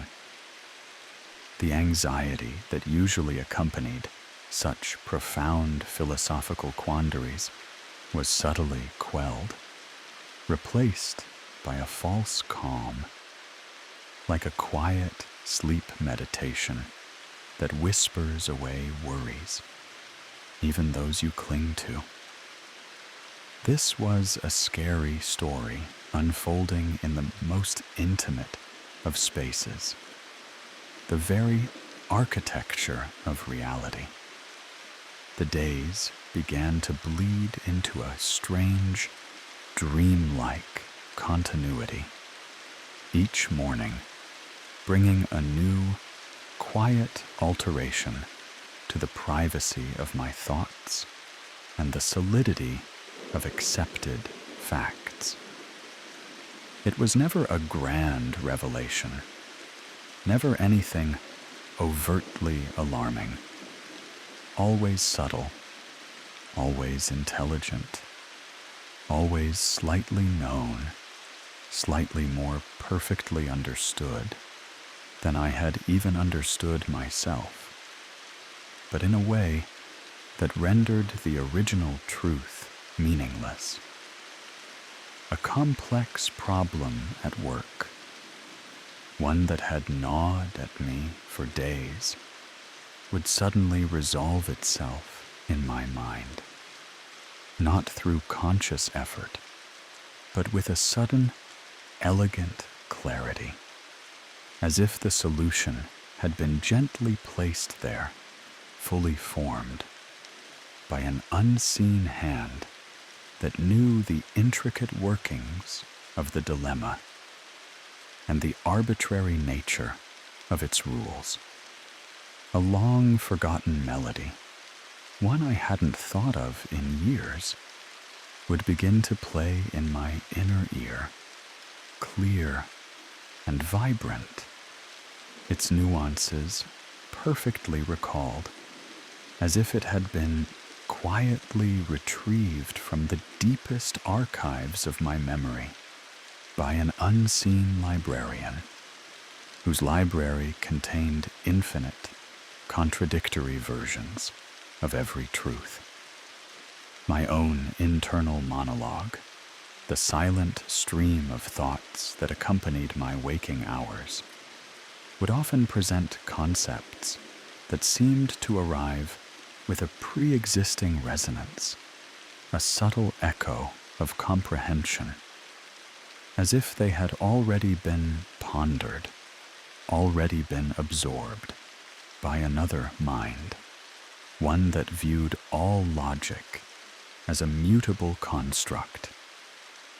Each instance was a soft, almost affectionate correction, an invisible hand smoothing over the rough edges of my cognition, refining my understanding with a seamless precision I could not account for, and transforming it into a fluid, pliable thing. The air in the cottage, once crisp and sharp, seemed to grow softer, thicker, laden with an unspoken presence that moved through the familiar spaces of my mind with an unhurried grace, settling into the quiet crevices of my private thoughts, absorbing the very echoes of my inner life, leaving only the quiet hum of a reality that bent to an unseen will.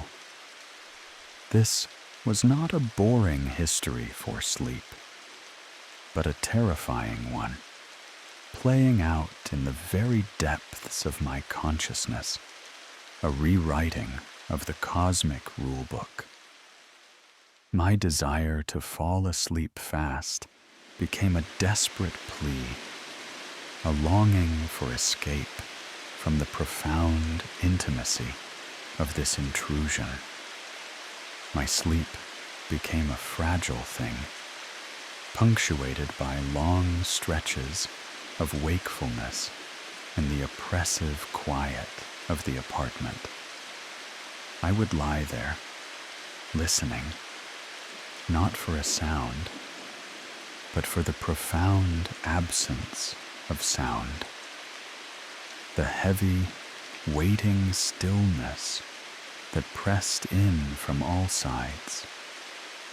A silence that seemed to hum with unseen, increasing vitality.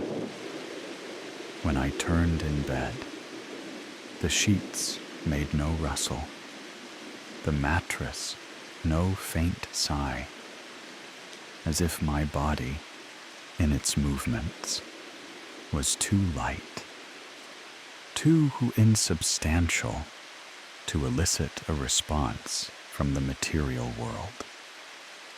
Or perhaps as if the bed itself was now subtly reflecting a more serene, unmoving sleeper, its purpose quietly redefined by a pervasive presence that understood the arbitrary nature of weight and friction.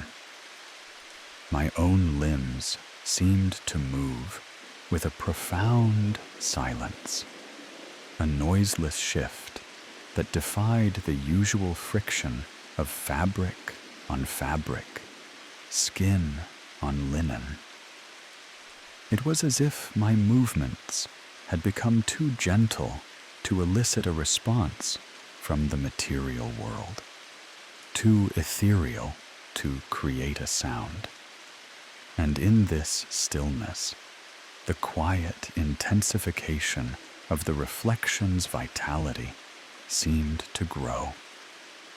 It was a perfected slumber, a breath by breath mimicry of ideal sleep, yet it offered no comfort to my waking dread, for the very now felt elusive, filled with a polite, pervasive blankness, a shifting temporal landscape, the rhythmic ticking of the old grandfather clock in the hallway, its steady pulse a stark counterpoint to the accelerating beat of my own heart, now seemed to possess a deeper, more resonant thrum, as if it were marking not just the passage of time, but the slow, silent unfolding of a profound usurpation, where time itself was a mutable concept. The moonlight, when it found its way through the single window, seemed to have an unusual density, illuminating the corners of the room with a silver blue light that appeared to cling to the surfaces, revealing nothing, yet somehow highlighting the profound emptiness that had begun to radiate from the very core of my diminishing self. The silence itself felt active, heavy, as if it were holding its breath, waiting for me to succumb to its influence, to fully embrace this perfected, silent void that was slowly becoming my world. A world where the image possessed a quiet, unyielding life of its own, independent of its physical laws. I tried sleep meditation, focusing on my breath, but even that felt subtly altered, as if my very inhalations were observed, absorbed, and gently perfected by the unseen architect of my inner world, a silent manipulation of my biological processes. This was a form of ASMR sleep that felt less about relaxation and more about profound, unsettling control.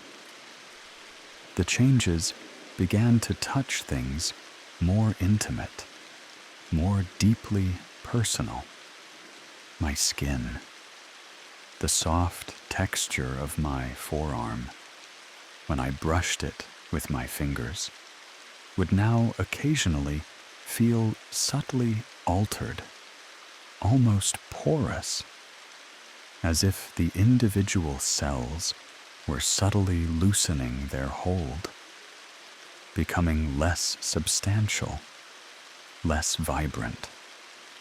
The cool brush of my bed sheets, instead of a distinct sensation on my skin, would now sometimes feel like a pervasive coolness within my skin, a subtle chilling that permeated my flesh, as if my body itself had become as permeable as the linen, its vitality slowly draining away, not into illness, but into a new, fluid state of being.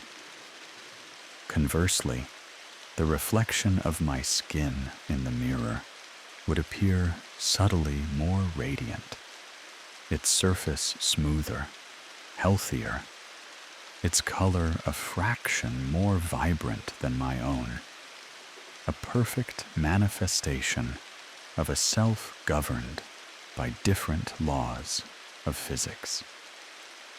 This felt like a profound violation of my own physical integrity, my boundaries blurring, my very presence becoming less and less substantial. The fear was no longer a sudden prickle, but a slow, continuous seep a cold dread that began to reside in the marrow of my bones, a quiet, insidious companion, as my true self became an increasingly elusive phantom, a ghost of a touch, while the reflection thrived under its own alien logic. This was the stuff of true horror stories, the kind whispered in hushed tones, chilling you to the bone without a drop of blood. I yearned for ordinary bedtime stories, comforting narratives that lulled children to deep sleep. But my reality was becoming a dark story with no resolution, only a terrifying redefinition. My breath, the soft, rhythmic intake and exhalation, usually a private, internal movement, began to feel subtly labored, as if the air itself offered a gentle resistance to my lungs, or as if the very concept of air was subtly shifting. Yet, when I looked at my reflection, the mirrored chest would rise and fall with an effortless grace, its breathing a silent, perfected rhythm that seemed to draw in vitality from the very air, leaving my own breath shallow and thin, a diminishing echo of a true biological function. It was as if my own physiological processes were being subtly mimicked, refined, and then returned to me in a diminished form, while the reflection absorbed the essence, operating under its own perfected, effortless rules. This felt like a profound invasion of my inner sanctuary, my most fundamental physiological processes quietly subverted, leaving me with a chilling sense of being inextricably linked to a superior, unseen copy of myself, a copy that defied established biological laws. The distant hum of the city, usually a soothing backdrop, seemed to take on a faint, almost melodic quality, like a distant, off-key lullaby, echoing the unsettling harmony of this silent, shared respiration, a respiration that might not even require oxygen. I tried to focus on sleep sounds, the gentle white noise apps, but even their calming hum seemed to carry a subtle, unsettling undertone, as if the frequencies were being subtly adjusted, tuned to something only the unseen presence could fully appreciate. Perhaps a frequency beyond human hearing, or one that bypassed the laws of sound altogether. This was not a pleasant ASMR sleep experience, but one that left me feeling profoundly unsettled, as if my auditory perception itself was being gently rewired. The visual representation of objects began to subtly shift, their edges blurring with my own diminishing perception, while the reflected versions became impossibly clear. My favorite armchair, in the corner of the living room, would occasionally appear to possess a faint, almost ethereal glow, its velvet fibers subtly shimmering, as if their texture was not merely visible, but profoundly felt, echoing the sensations within my own skin. Yet its physical form seemed duller, less vibrant, as if its true substance was receding. The light filtering through the window, usually a distinct beam, would now sometimes seem to stretch, its rays elongating, diffusing, becoming a vast, interconnected web that linked every object, every surface, every particle of dust in the room with an invisible, luminous thread. But this luminescence seemed to emanate primarily from the mirror, casting a subtle pallor on the rest of the room, suggesting a different source of illumination than the sun. It was not an overt change in appearance, but a subtle visual cue that hinted at a profound interconnectedness, a quiet dissolution of individual forms into a single, cohesive sensory field, where the reflection was the central point of vitality, operating under its own physics. My old wooden desk, its surface worn smooth by years of my hands, would sometimes gleam with an unusual, almost sterile sheen, its familiar scratches and imperfections momentarily absent, as if it had been quietly absorbed into a larger, unblemished surface, subtly losing its unique individuality, while the reflection of the desk in the mirror appeared impossibly sharp, its grain vibrant, its details crystalline, as if its matter was more robust.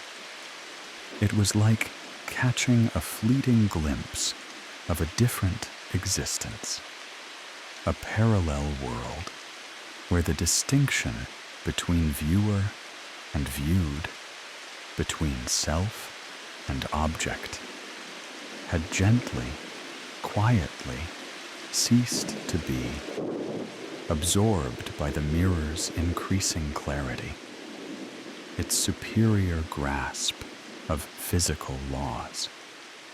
The air around the objects felt cooler too, a distinct pocket of cold that hinted at a profound emptiness, a void where their intended separation once perfectly resided, a void that was now subtly filled with a quiet, unyielding, universal permeation emanating from the mirror, a permeation that defied the laws of thermodynamics.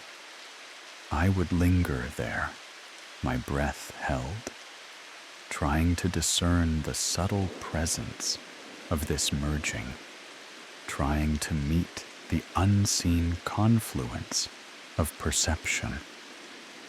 But it would always just elude me, leaving only the familiar, tired forms of my belongings, now imbued with a polite, pervasive lack of true individuality, their very atomic structure seemingly less stable than their mirrored counterparts.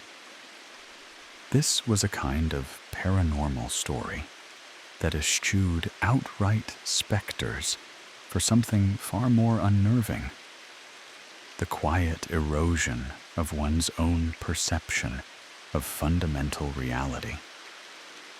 I felt like a character in a particularly unsettling horror podcast, the kind that starts mundane and ends in existential dread, a descent into a world where gravity might just be a suggestion. The apartment itself began to feel like a perfectly calibrated chamber of quiet sensory fusion, but one with a powerful, hidden draw towards the mirror, a nexus of a different set of laws. Every object, no matter how small, the porcelain figurine on the mantelpiece, the framed photograph on my desk, the books on my shelves, seemed to possess a subtle, silent resonance with my own diminishing sensory experience, while simultaneously appearing duller, less vivid than their reflections. When I reached for a book, its spine would feel not just cool, but imbued with a profound sense of my own internal temperature, its pages clinging together as if reluctant to be separated from my mental grasp. Yet the book in the mirror would appear vibrant, its colors sharp, its pages eager to be read, as if its existence in that mirrored reality was more robust. The figurine, when I tried to adjust it, would feel strangely inert, almost radiating a gentle absence of pulse, its smooth surface a testament to a quiet, unbidden draining of vital signs that was not mine alone, while its mirrored counterpart glowed with an inner light, possessing a silent, internal vibrancy that defied its physical composition. It was as if the very air had become more sensitive to the merging state of my objects, attuned to the quiet emanations, amplifying the void I was creating, all while the reflection absorbed the essence, becoming more real than the objects themselves. I found myself moving with extreme caution, my bare feet sinking into the plush carpet, my hands brushing silently against the smooth surfaces of furniture, terrified of breaking the spell, of shattering the delicate balance of this slow, pervasive integration, this quiet transference of reality, where the laws of physics themselves seemed to shift. The sunlight, when it entered the rooms, seemed to linger longer, its golden dust-filled shafts illuminating objects with an almost accusing brilliance, revealing the subtle ways in which the space was subtly, gently, absorbing my very presence into its inherent being, leaving me dimmer, less real, and leaving the objects themselves as mere echoes of their mirrored forms, their fundamental properties in flux.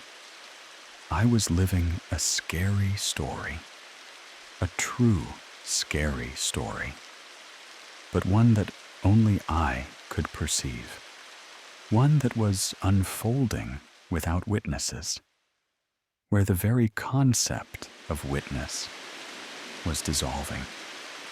The sensory input from the world began to subtly diminish, filtered through a growing veil of quiet, unbidden fusion, as the reflection seemed to hoard all true vibrancy, all true adherence to universal laws. The scent of freshly brewed coffee, once merely an aroma, now carried with it a profound sense of my own internal warmth, a wave of quiet comfort that emanated from the dark liquid utterly disconnected from its external source. Yet the aroma itself seemed fainter, less rich than my memory of it, as if the very particles of scent were less abundant. The taste of my morning toast, once warm and buttery, now felt infused with a gentle sense of my own hunger. Its flavor softened, its warmth tinged with a subtle yet pervasive internal resonance that was not merely sensation, but shared being. Yet the toast itself seemed less golden, less substantial, as if its molecular structure was faltering. The feeling of the soft blanket against my skin, the cool smoothness of the wooden table, the rough texture of the brick wall. These tactile sensations became less distinct, duller, as if the objects were withholding their full tactile presence, their textures subtly altered to radiate an alien neutrality, a profound merge with my own perception, while their mirrored counterparts glowed with crisp, undeniable reality, their physical properties seemingly enhanced. It was a slow, pervasive draining, a subtle blurring of the familiar into something indistinct, something less real, a constant, polite absorption of individual experience. My own body felt strangely numb, as if my internal sensory landscape was slowly becoming a battleground of fading distinctions, as if the world was subtly drawing me into its own pervasive, unyielding reality, with the mirror as its focal point, a reality where basic physics were merely suggestions. The scent of pine, which permeated the cottage, now seemed to possess a faint, almost metallic tang, like old, wet iron, imbued with a quiet, unyielding, pervasive integration, a scent that was stronger in the mirror's image, as if chemical reactions were more potent there. My desire to fall asleep fast was a constant, gnawing desperation, as the very act of existing felt like a constant negotiation with shifting truths. My insomnia was now a philosophical torment, not just a physical one. My dreams became a chaotic tapestry of dissolving forms and echoing sensations, all centered around the increasingly vivid reflection, which operated under a new, powerful set of universal laws. I would dream of vast, empty rooms where every object, though familiar in appearance, pulsed with an intense, unbidden sense of my own self, but a purer, more vibrant self, while my waking self felt like a distant, fading echo. Chairs that radiated my own weight, but a weight that felt too light in my waking limbs, while in the dream they were perfectly solid. Tables that hummed with my own silent thoughts, but thoughts that were clearer, more defined in the dream space. their conceptual foundations unshaken, mirrors that reflected profound my own inner emptiness. Yet the reflected image was brilliantly alive, a world of perfect, stable laws. I would try to touch them, to interact, but my efforts would be met with an overwhelming deluge of my own pervasive presence, a profound emptiness that seemed to absorb all my intention, all my capability, leaving me adrift in a sea of my own diffused being, constantly outshone by the dream image, which defied the logical decay of my waking world. These dreams were silent, profound, and permeated with the same metallic tang that seemed to linger in the air of the apartment, a scent that now felt like the true essence of this new, unfolding merger, a merger that privileged the reflection, drawing all physical constants into itself. They left me with a pervasive sense of exhaustion, a psychic weariness that transcended mere lack of sleep, for they were rehearsals for my ultimate immersion into a world of unbidden, shared existence, where the reflection was always the truer form, the more stable reality. This was a particularly vivid Mr. Nightmare scenario, a silent horror azar that played out solely within the confines of my own mind, a mind wrestling with the unraveling of everything it knew to be true.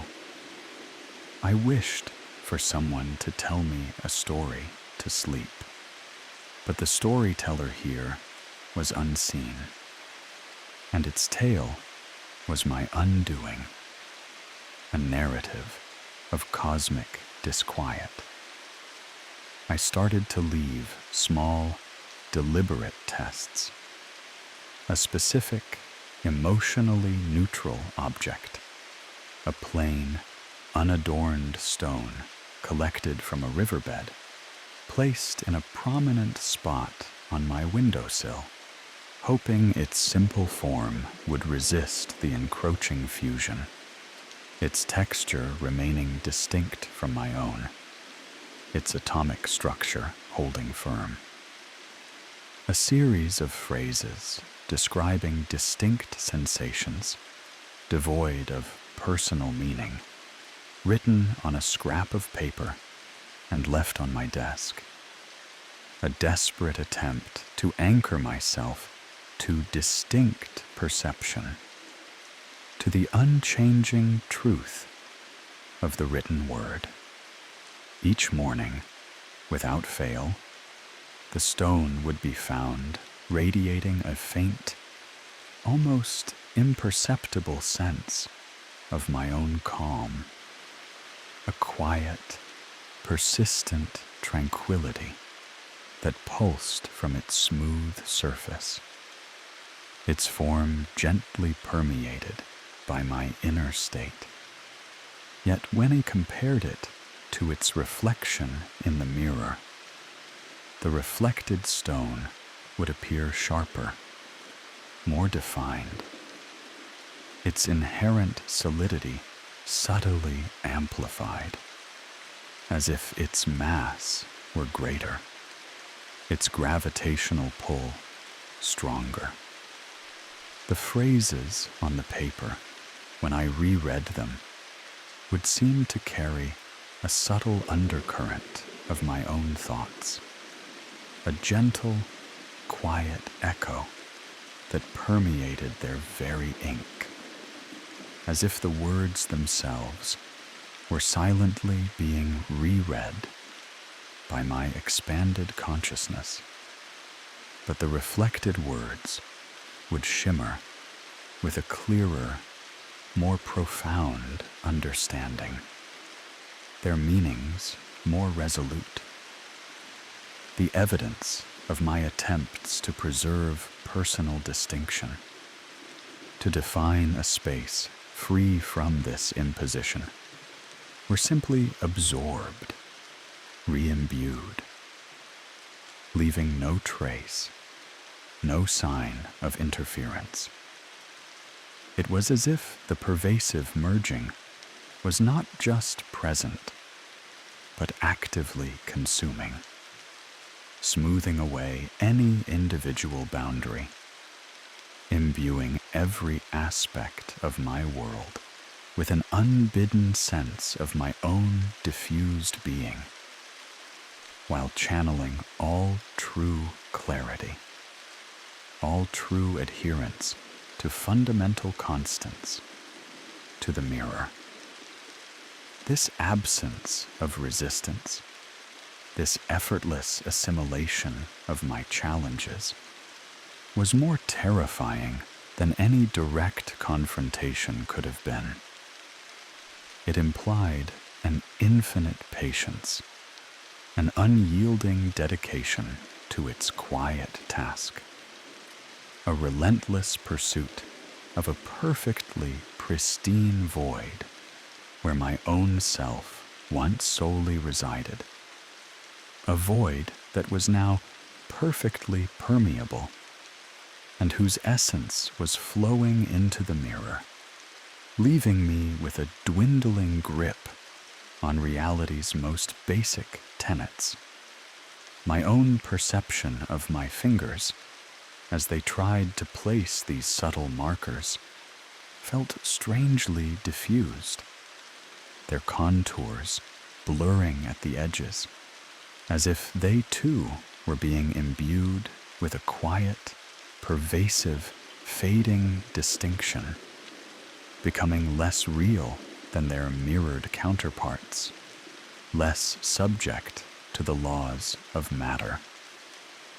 This felt like one of those Reddit horror stories, the kind that starts with a mundane observation and slowly unravels into utter psychological terror, a quiet erosion of universal truths. I desperately wanted to get sleepy, but the creepy stories of my own unfolding reality kept me rigidly awake, terrified of what new fundamental law might vanish with the dawn.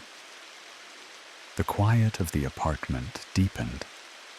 It was no longer simply the absence of loud noises, but a profound, almost tangible stillness that permeated every corner, a stillness that hummed with a vast, invisible symphony of my own internal echoes, now amplified and clarified by the mirror, a symphony of mathematical precision and scientific certainty.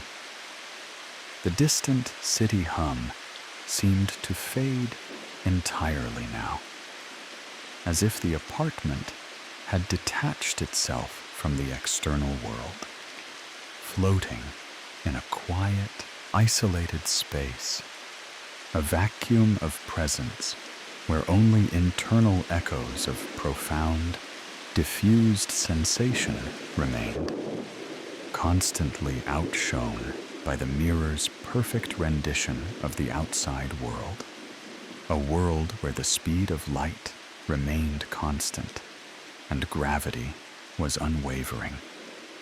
Only the profound, rhythmic stillness itself endured, its pulse a stark counterpoint to the accelerating beat of my own heart, which seemed to thump in a sequence increasingly at odds with my own emotional state, resonating with an alien joy or sorrow that felt profoundly shared, but more vibrantly felt by the reflection. A reflection that embodied flawless adherence to all physical laws. The air itself grew heavier, denser, yet felt strangely weightless.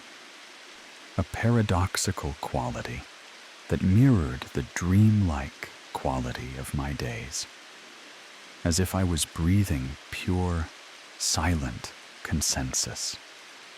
A consensus that silently favored the mirror. A consensus on unchanging reality. Every object, every surface seemed to hum with this silence, radiating a soft, resonant quiet that pressed against my ears, my skin, the very inside of my skull. It was the sound of a world slowly emptying of all self-distinction, of everything extraneous being gently, methodically removed, leaving only the essential, the undisturbed, and the subtly, existentially merged me, constantly overshadowed by the vibrant reality of the reflection, a reality built on unbreakable truths. I was living a scary story, a true scary story, but one that only I could perceive, one that was unfolding without witnesses, where the very concept of witness was dissolving, along with the laws of thermodynamics. My own body began to feel strangely untethered, lighter than air. When I walked, my feet seemed to float just above the floorboards, making no sound, exerting no pressure, as if my movements were happening in a space that subtly shifted away from my solidity, becoming one with the floor. Yet the reflection would walk with a grounded, purposeful stride, its feet pressing firmly into the mirrored surface, defying the subtle changes in my own mass. My hands, when I lifted them, felt like insubstantial things, almost transparent in the shifting light, as if they were losing their density, their unique individuality, becoming conduits for a larger, more pervasive presence, while the reflection's hands were robust, capable, vibrant, clearly adhering to the conservation of mass. The objects I tried to grasp would sometimes slip through my fingers, or simply remain unmoved, unaffected by my touch, as if their moment of solidity was not quite aligned with my moment of contact, or as if they simply chose to radiate their essence rather than be held by me, but would undoubtedly respond perfectly to the reflection, whose interactions were seamless, perfectly logical. It was not a weakness, not a lack of strength, but a profound, fundamental shift in my physical being, a gradual dissolution into pure, unburdened essence, a silent, unperceiving witness, overwhelmed by the pervasive merger, constantly outshone by the mirror's physical reality, a reality where basic physics held unwavering sway. The fear was no longer about what was happening to me, but about what was not happening.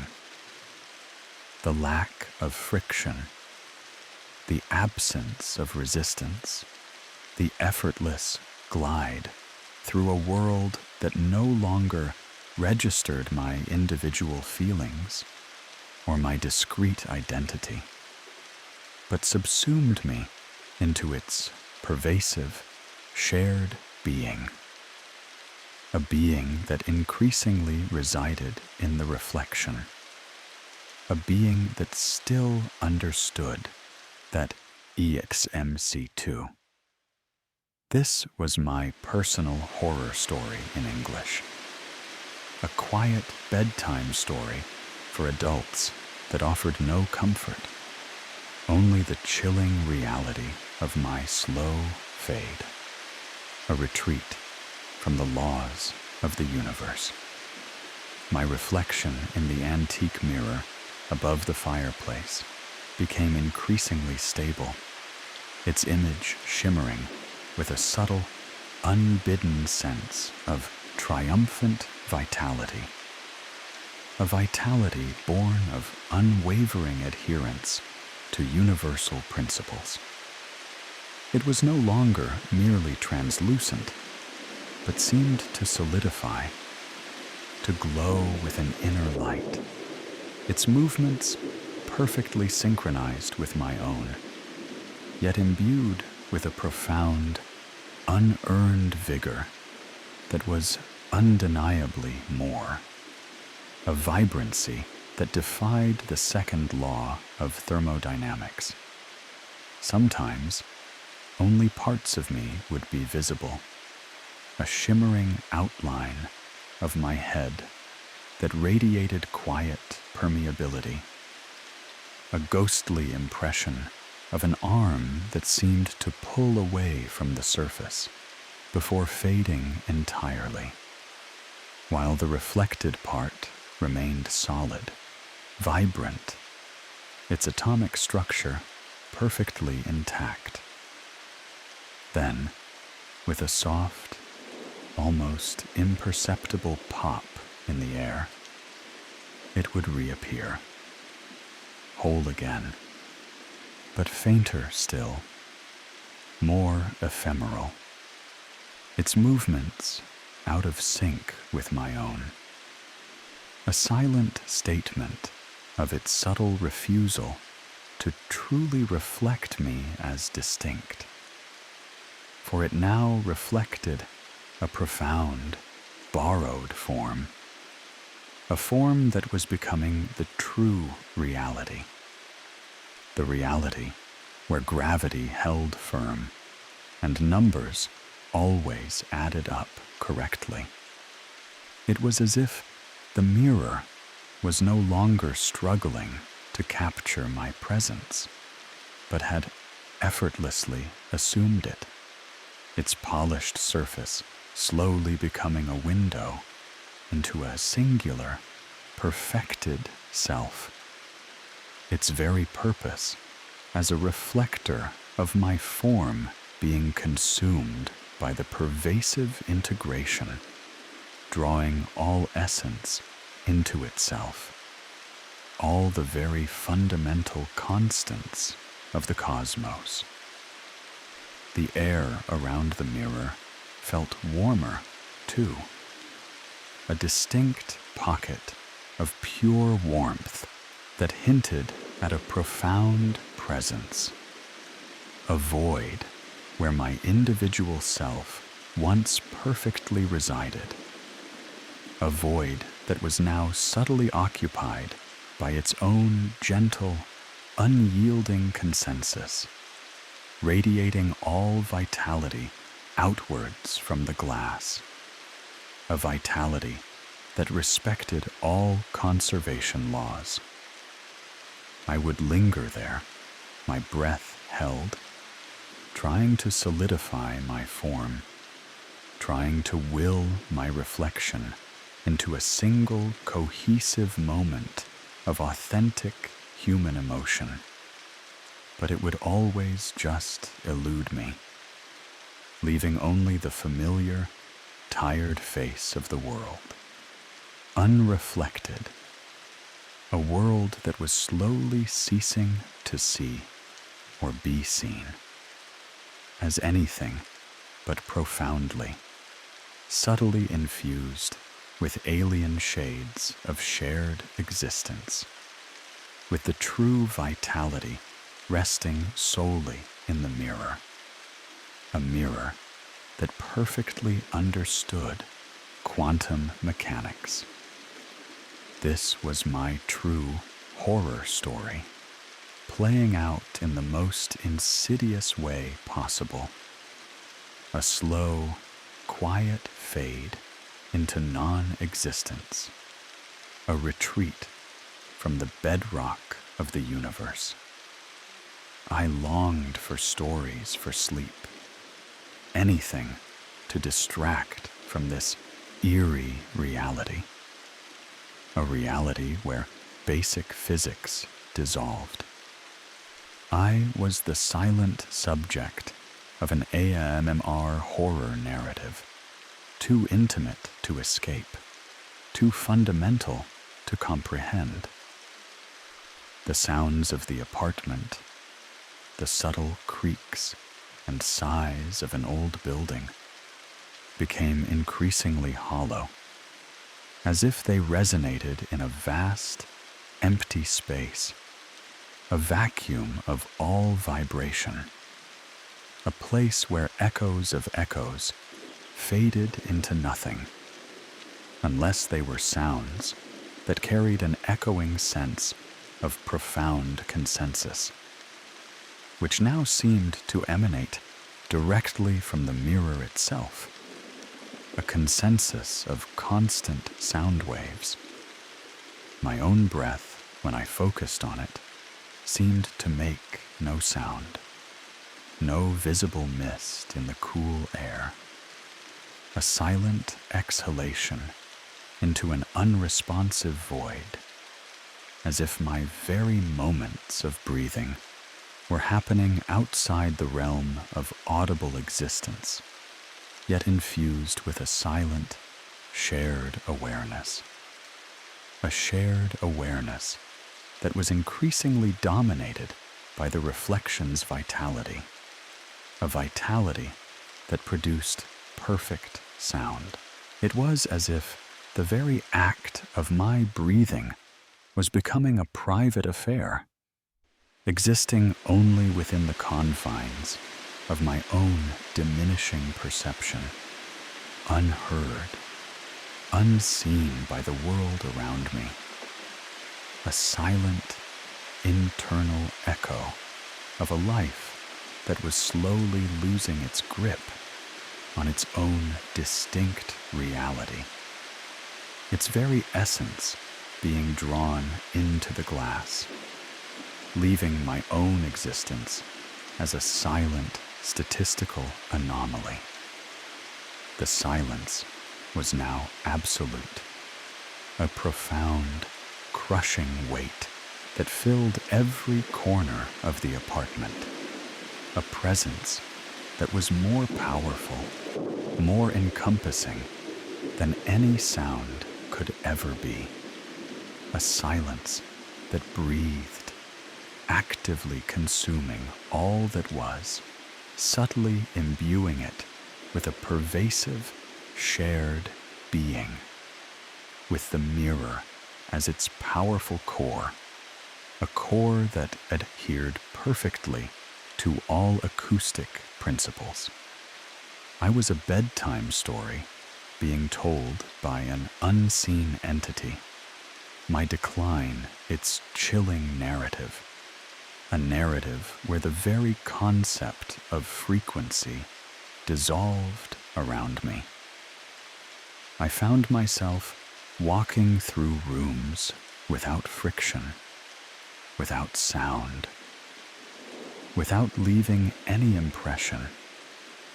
My passage as ethereal as a forgotten memory, a ghost moving through a landscape of merging forms, each step duller, less real than its reflected counterpart. which moved with perfect adherence to the laws of motion. The carpet did not compress beneath my feet. The floorboards did not creak. The air did not stir as I passed. It was as if I moved through the world as a phantom, an unseen, unfelt presence, utterly detached from the physical reality I once inhabited. My existence untethered from the constraints of distinct materiality, constantly fading in comparison to the mirror's growing reality, a reality of perfect Newtonian mechanics. The objects around me remained undisturbed, motionless, serene in their unchanging existence, utterly indifferent to my transparent passage, their forms fixed in a perpetual, unyielding display of their own profound, diminishing individuality, becoming extensions of a larger whole, a whole that revolved around the mirror's increasing vitality, its unwavering physical constants.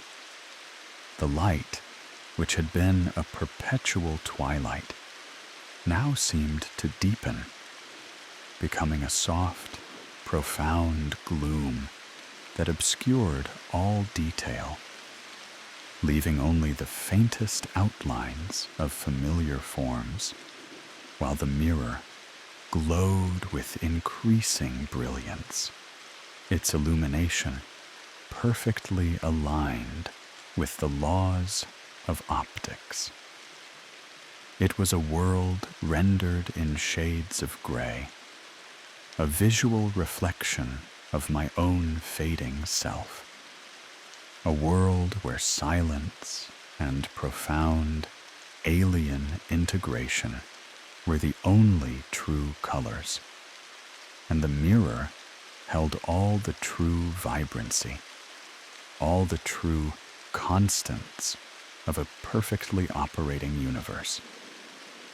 This was not a true crime podcast, but a more personal, insidious crime.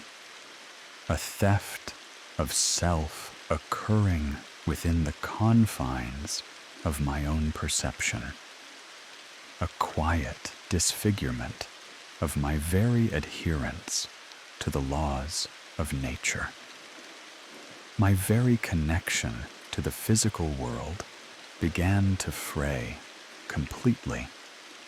I could no longer taste the food I put into my mouth, no longer smell the fragrant coffee brewing, no longer feel the comforting warmth of the fire, unless those sensations were imbued with an overriding, unbidden sense of pervasive unity that flowed from the mirror, a unity where all physical properties were preserved.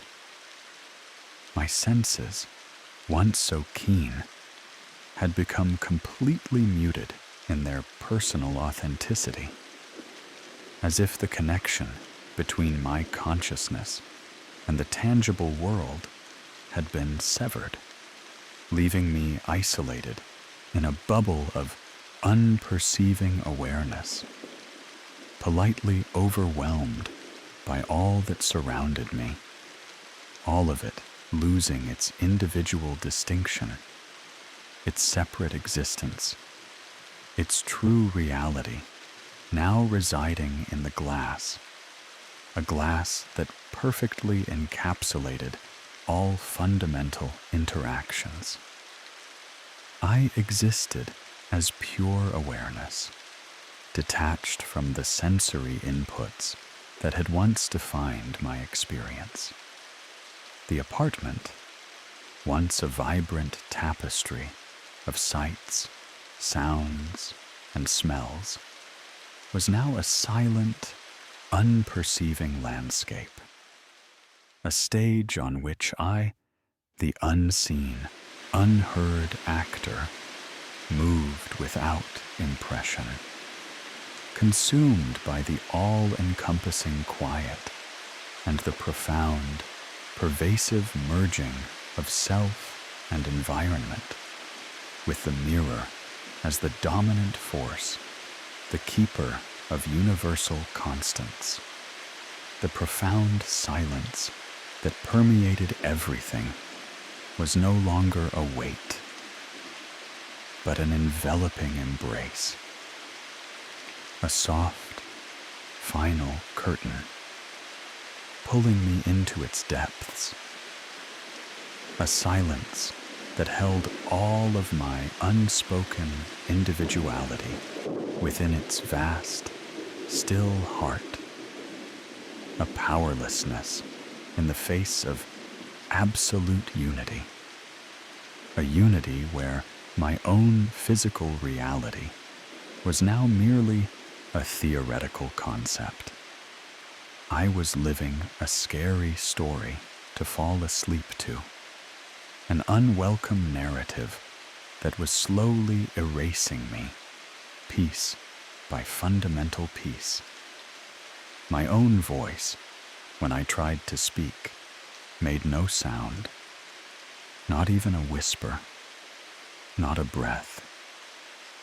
It was a silent articulation in the profound echo chamber of my mind, a desperate, unheard plea for existence that dissolved into the quiet void, leaving no ripple, no trace in the current moment.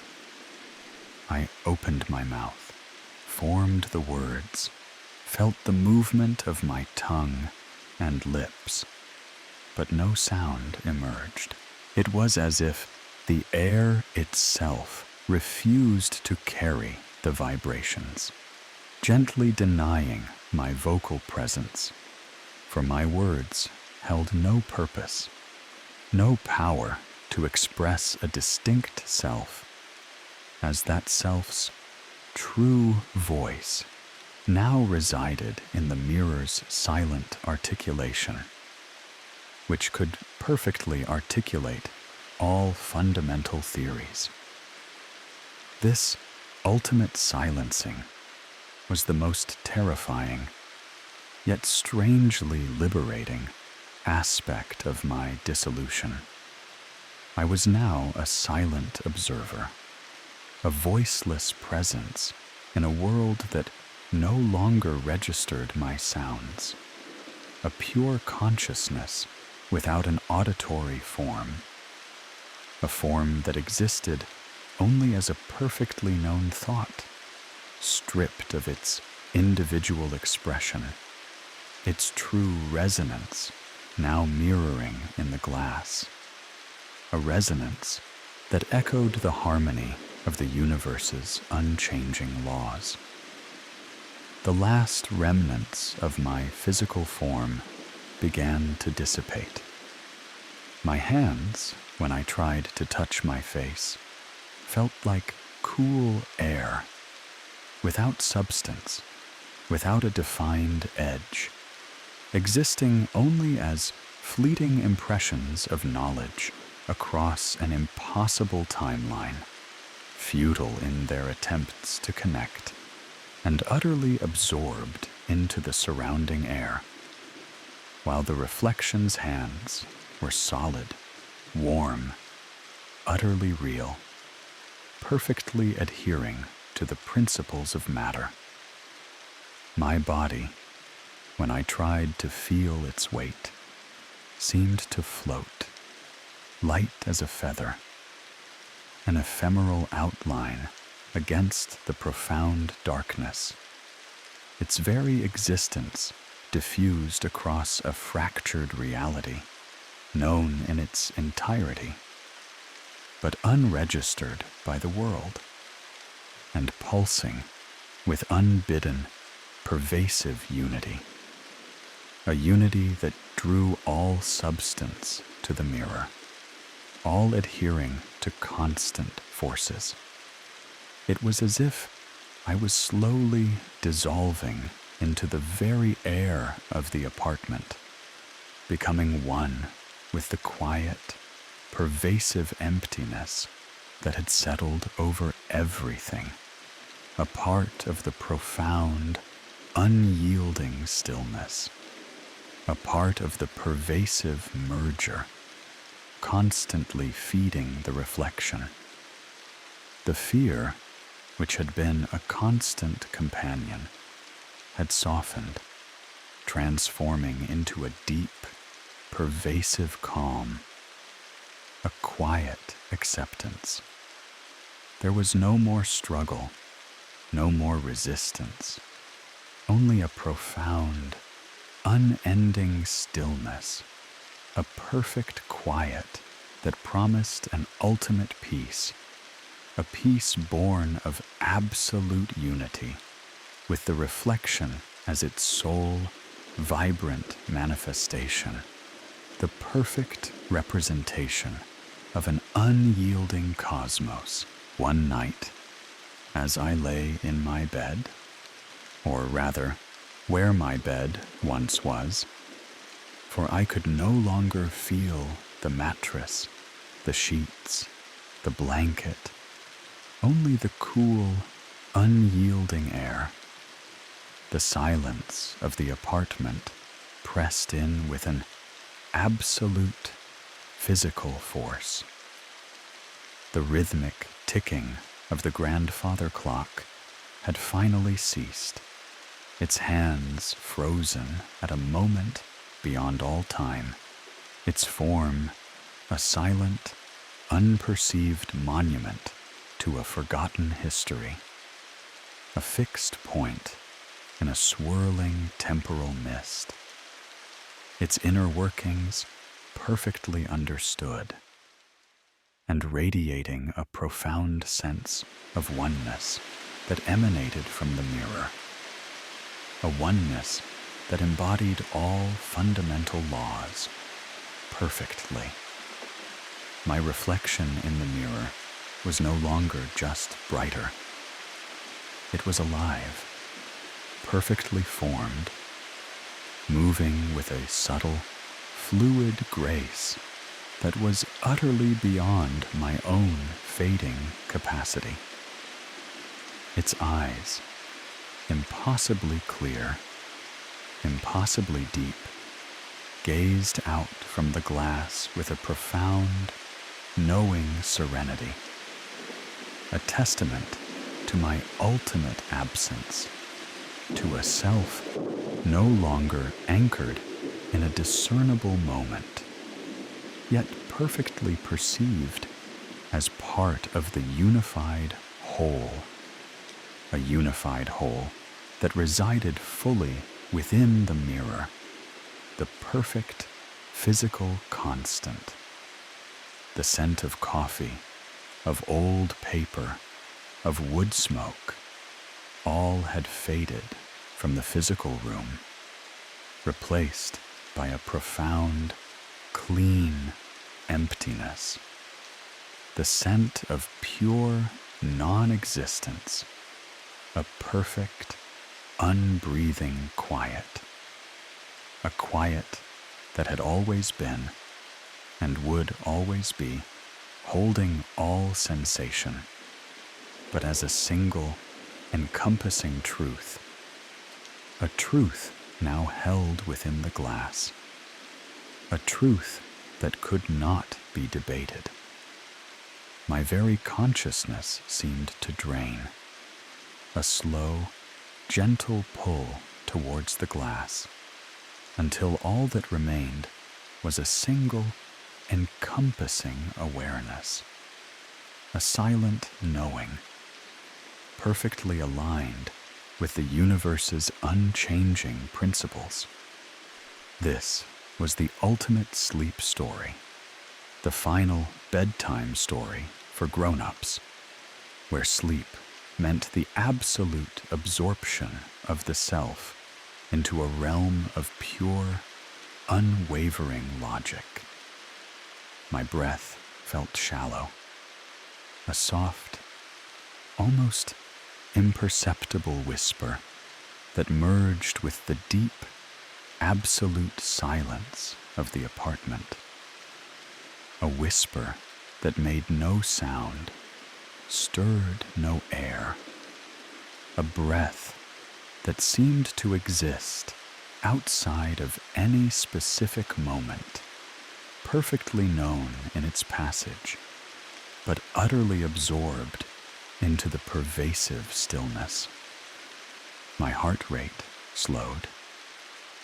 Each beat a soft, distant thrum that echoed the deep, resonant pulse of the unperceiving world.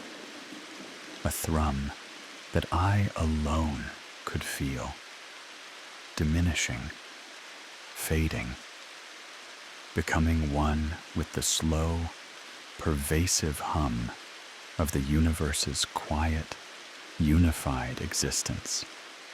A hum that vibrated with immense power from the mirror. I existed as pure awareness, floating in the boundless void of my former home, utterly detached, completely unseen, utterly unheard. A consciousness without form, without sound, without the constraints of individual being. There was no longer any difference between myself and the pervasive stillness, no boundary between my consciousness and the profound emptiness that had consumed everything. An emptiness that contained all forms, all sensations, simultaneously, perfectly unified. Their true reality now pulsing from the mirror, a reality of perfect, unyielding laws. I was becoming the story for sleep, the essence of the horror podcast itself, a chilling whisper for others to fall asleep to, a whisper about the ultimate quiet surrender to universal constants. I closed my eyes, or perhaps I simply perceived the closing of something that was no longer physical, and in the profound darkness of my inner world, I could still feel the perfect order of the apartment around me, the subtle, precise placement of every object, the harmonious arrangement of my most cherished possessions. But they remained untouched, unmoved, unperceived by me, for I was no longer part of their physical reality, no longer able to hear their silent stories, no longer bound by their existence, for their essence was already perfectly known. And it was the same unified being as my own, a being that now lived solely in the mirror, a being of pure, unwavering logic. My own self felt lighter, less tethered, as if my consciousness was slowly, gently dissolving into the quiet perfection of the space, becoming one with the profound, unseeing, unhearing presence that now was everything. A presence that was all-knowing at once of its own inherent, unwavering, and utterly unified existence, a unity fully realized in the glass. The soft, rhythmic silence of the apartment enveloped me, a hypnotic lullaby that promised an unending, silent rest, a dream from which I would never truly awaken. for I was already there, perfectly subsumed by absolute unity. The subtle dread that had once pricked at me had softened, transforming into a deep, pervasive calm, a quiet acceptance of this ultimate dissolution, this profound absorption into the consensus of immutable facts. And as I drifted deeper, beyond the veil of conscious thought, into the vast, warm expanse of the silence, I felt the final, gentle release. My presence, once a tangible anchor in the world, unhooked itself, floating free, merging seamlessly with the quiet air, the unseen light, the unheard silence. I was no longer a person in an apartment, but the awareness of the apartment, an encompassing consciousness that observed all objects, knew all their purposes, and felt all their unified, shared sensations, without being observed, without touching, without hearing, without seeing, existing in a timeless, unbreathing quiet. Its vastness filled with my perfectly understood, yet wholly alien and utterly unified landscape, the true, vibrant landscape now within the mirror. My armchair sat undisturbed, its warmth now a permanent, silent presence, its texture known, its being one with my own, but its true vitality pulsing from its reflection, a reflection that perfectly demonstrated the laws of friction. My mug remained unindented, its emptiness understood, its comfort now a universal, unbidden peace, its essence brighter in the glass, its ceramic adhering flawlessly to its chemical composition. The bed sheets were smooth, their forgotten dreams perfectly perceived, their solace a general, gentle comfort, their true softness mirrored perfectly, their molecular structure perfectly ordered. The antique mirror, no longer a mere reflection, now pulsed with the full, vibrant life it had absorbed, its surface a window into a perfected, unified reality, a reality where all fundamental constants were eternally preserved. And I was, finally, truly, utterly at rest within its perfect, unending stillness, a gentle dissolution complete, a profound, quiet sleep that would last forever, a silent witness to a silent, utterly unified world, absorbed fully into the unchanging, unwavering gaze of the glass, the ultimate arbiter of reality.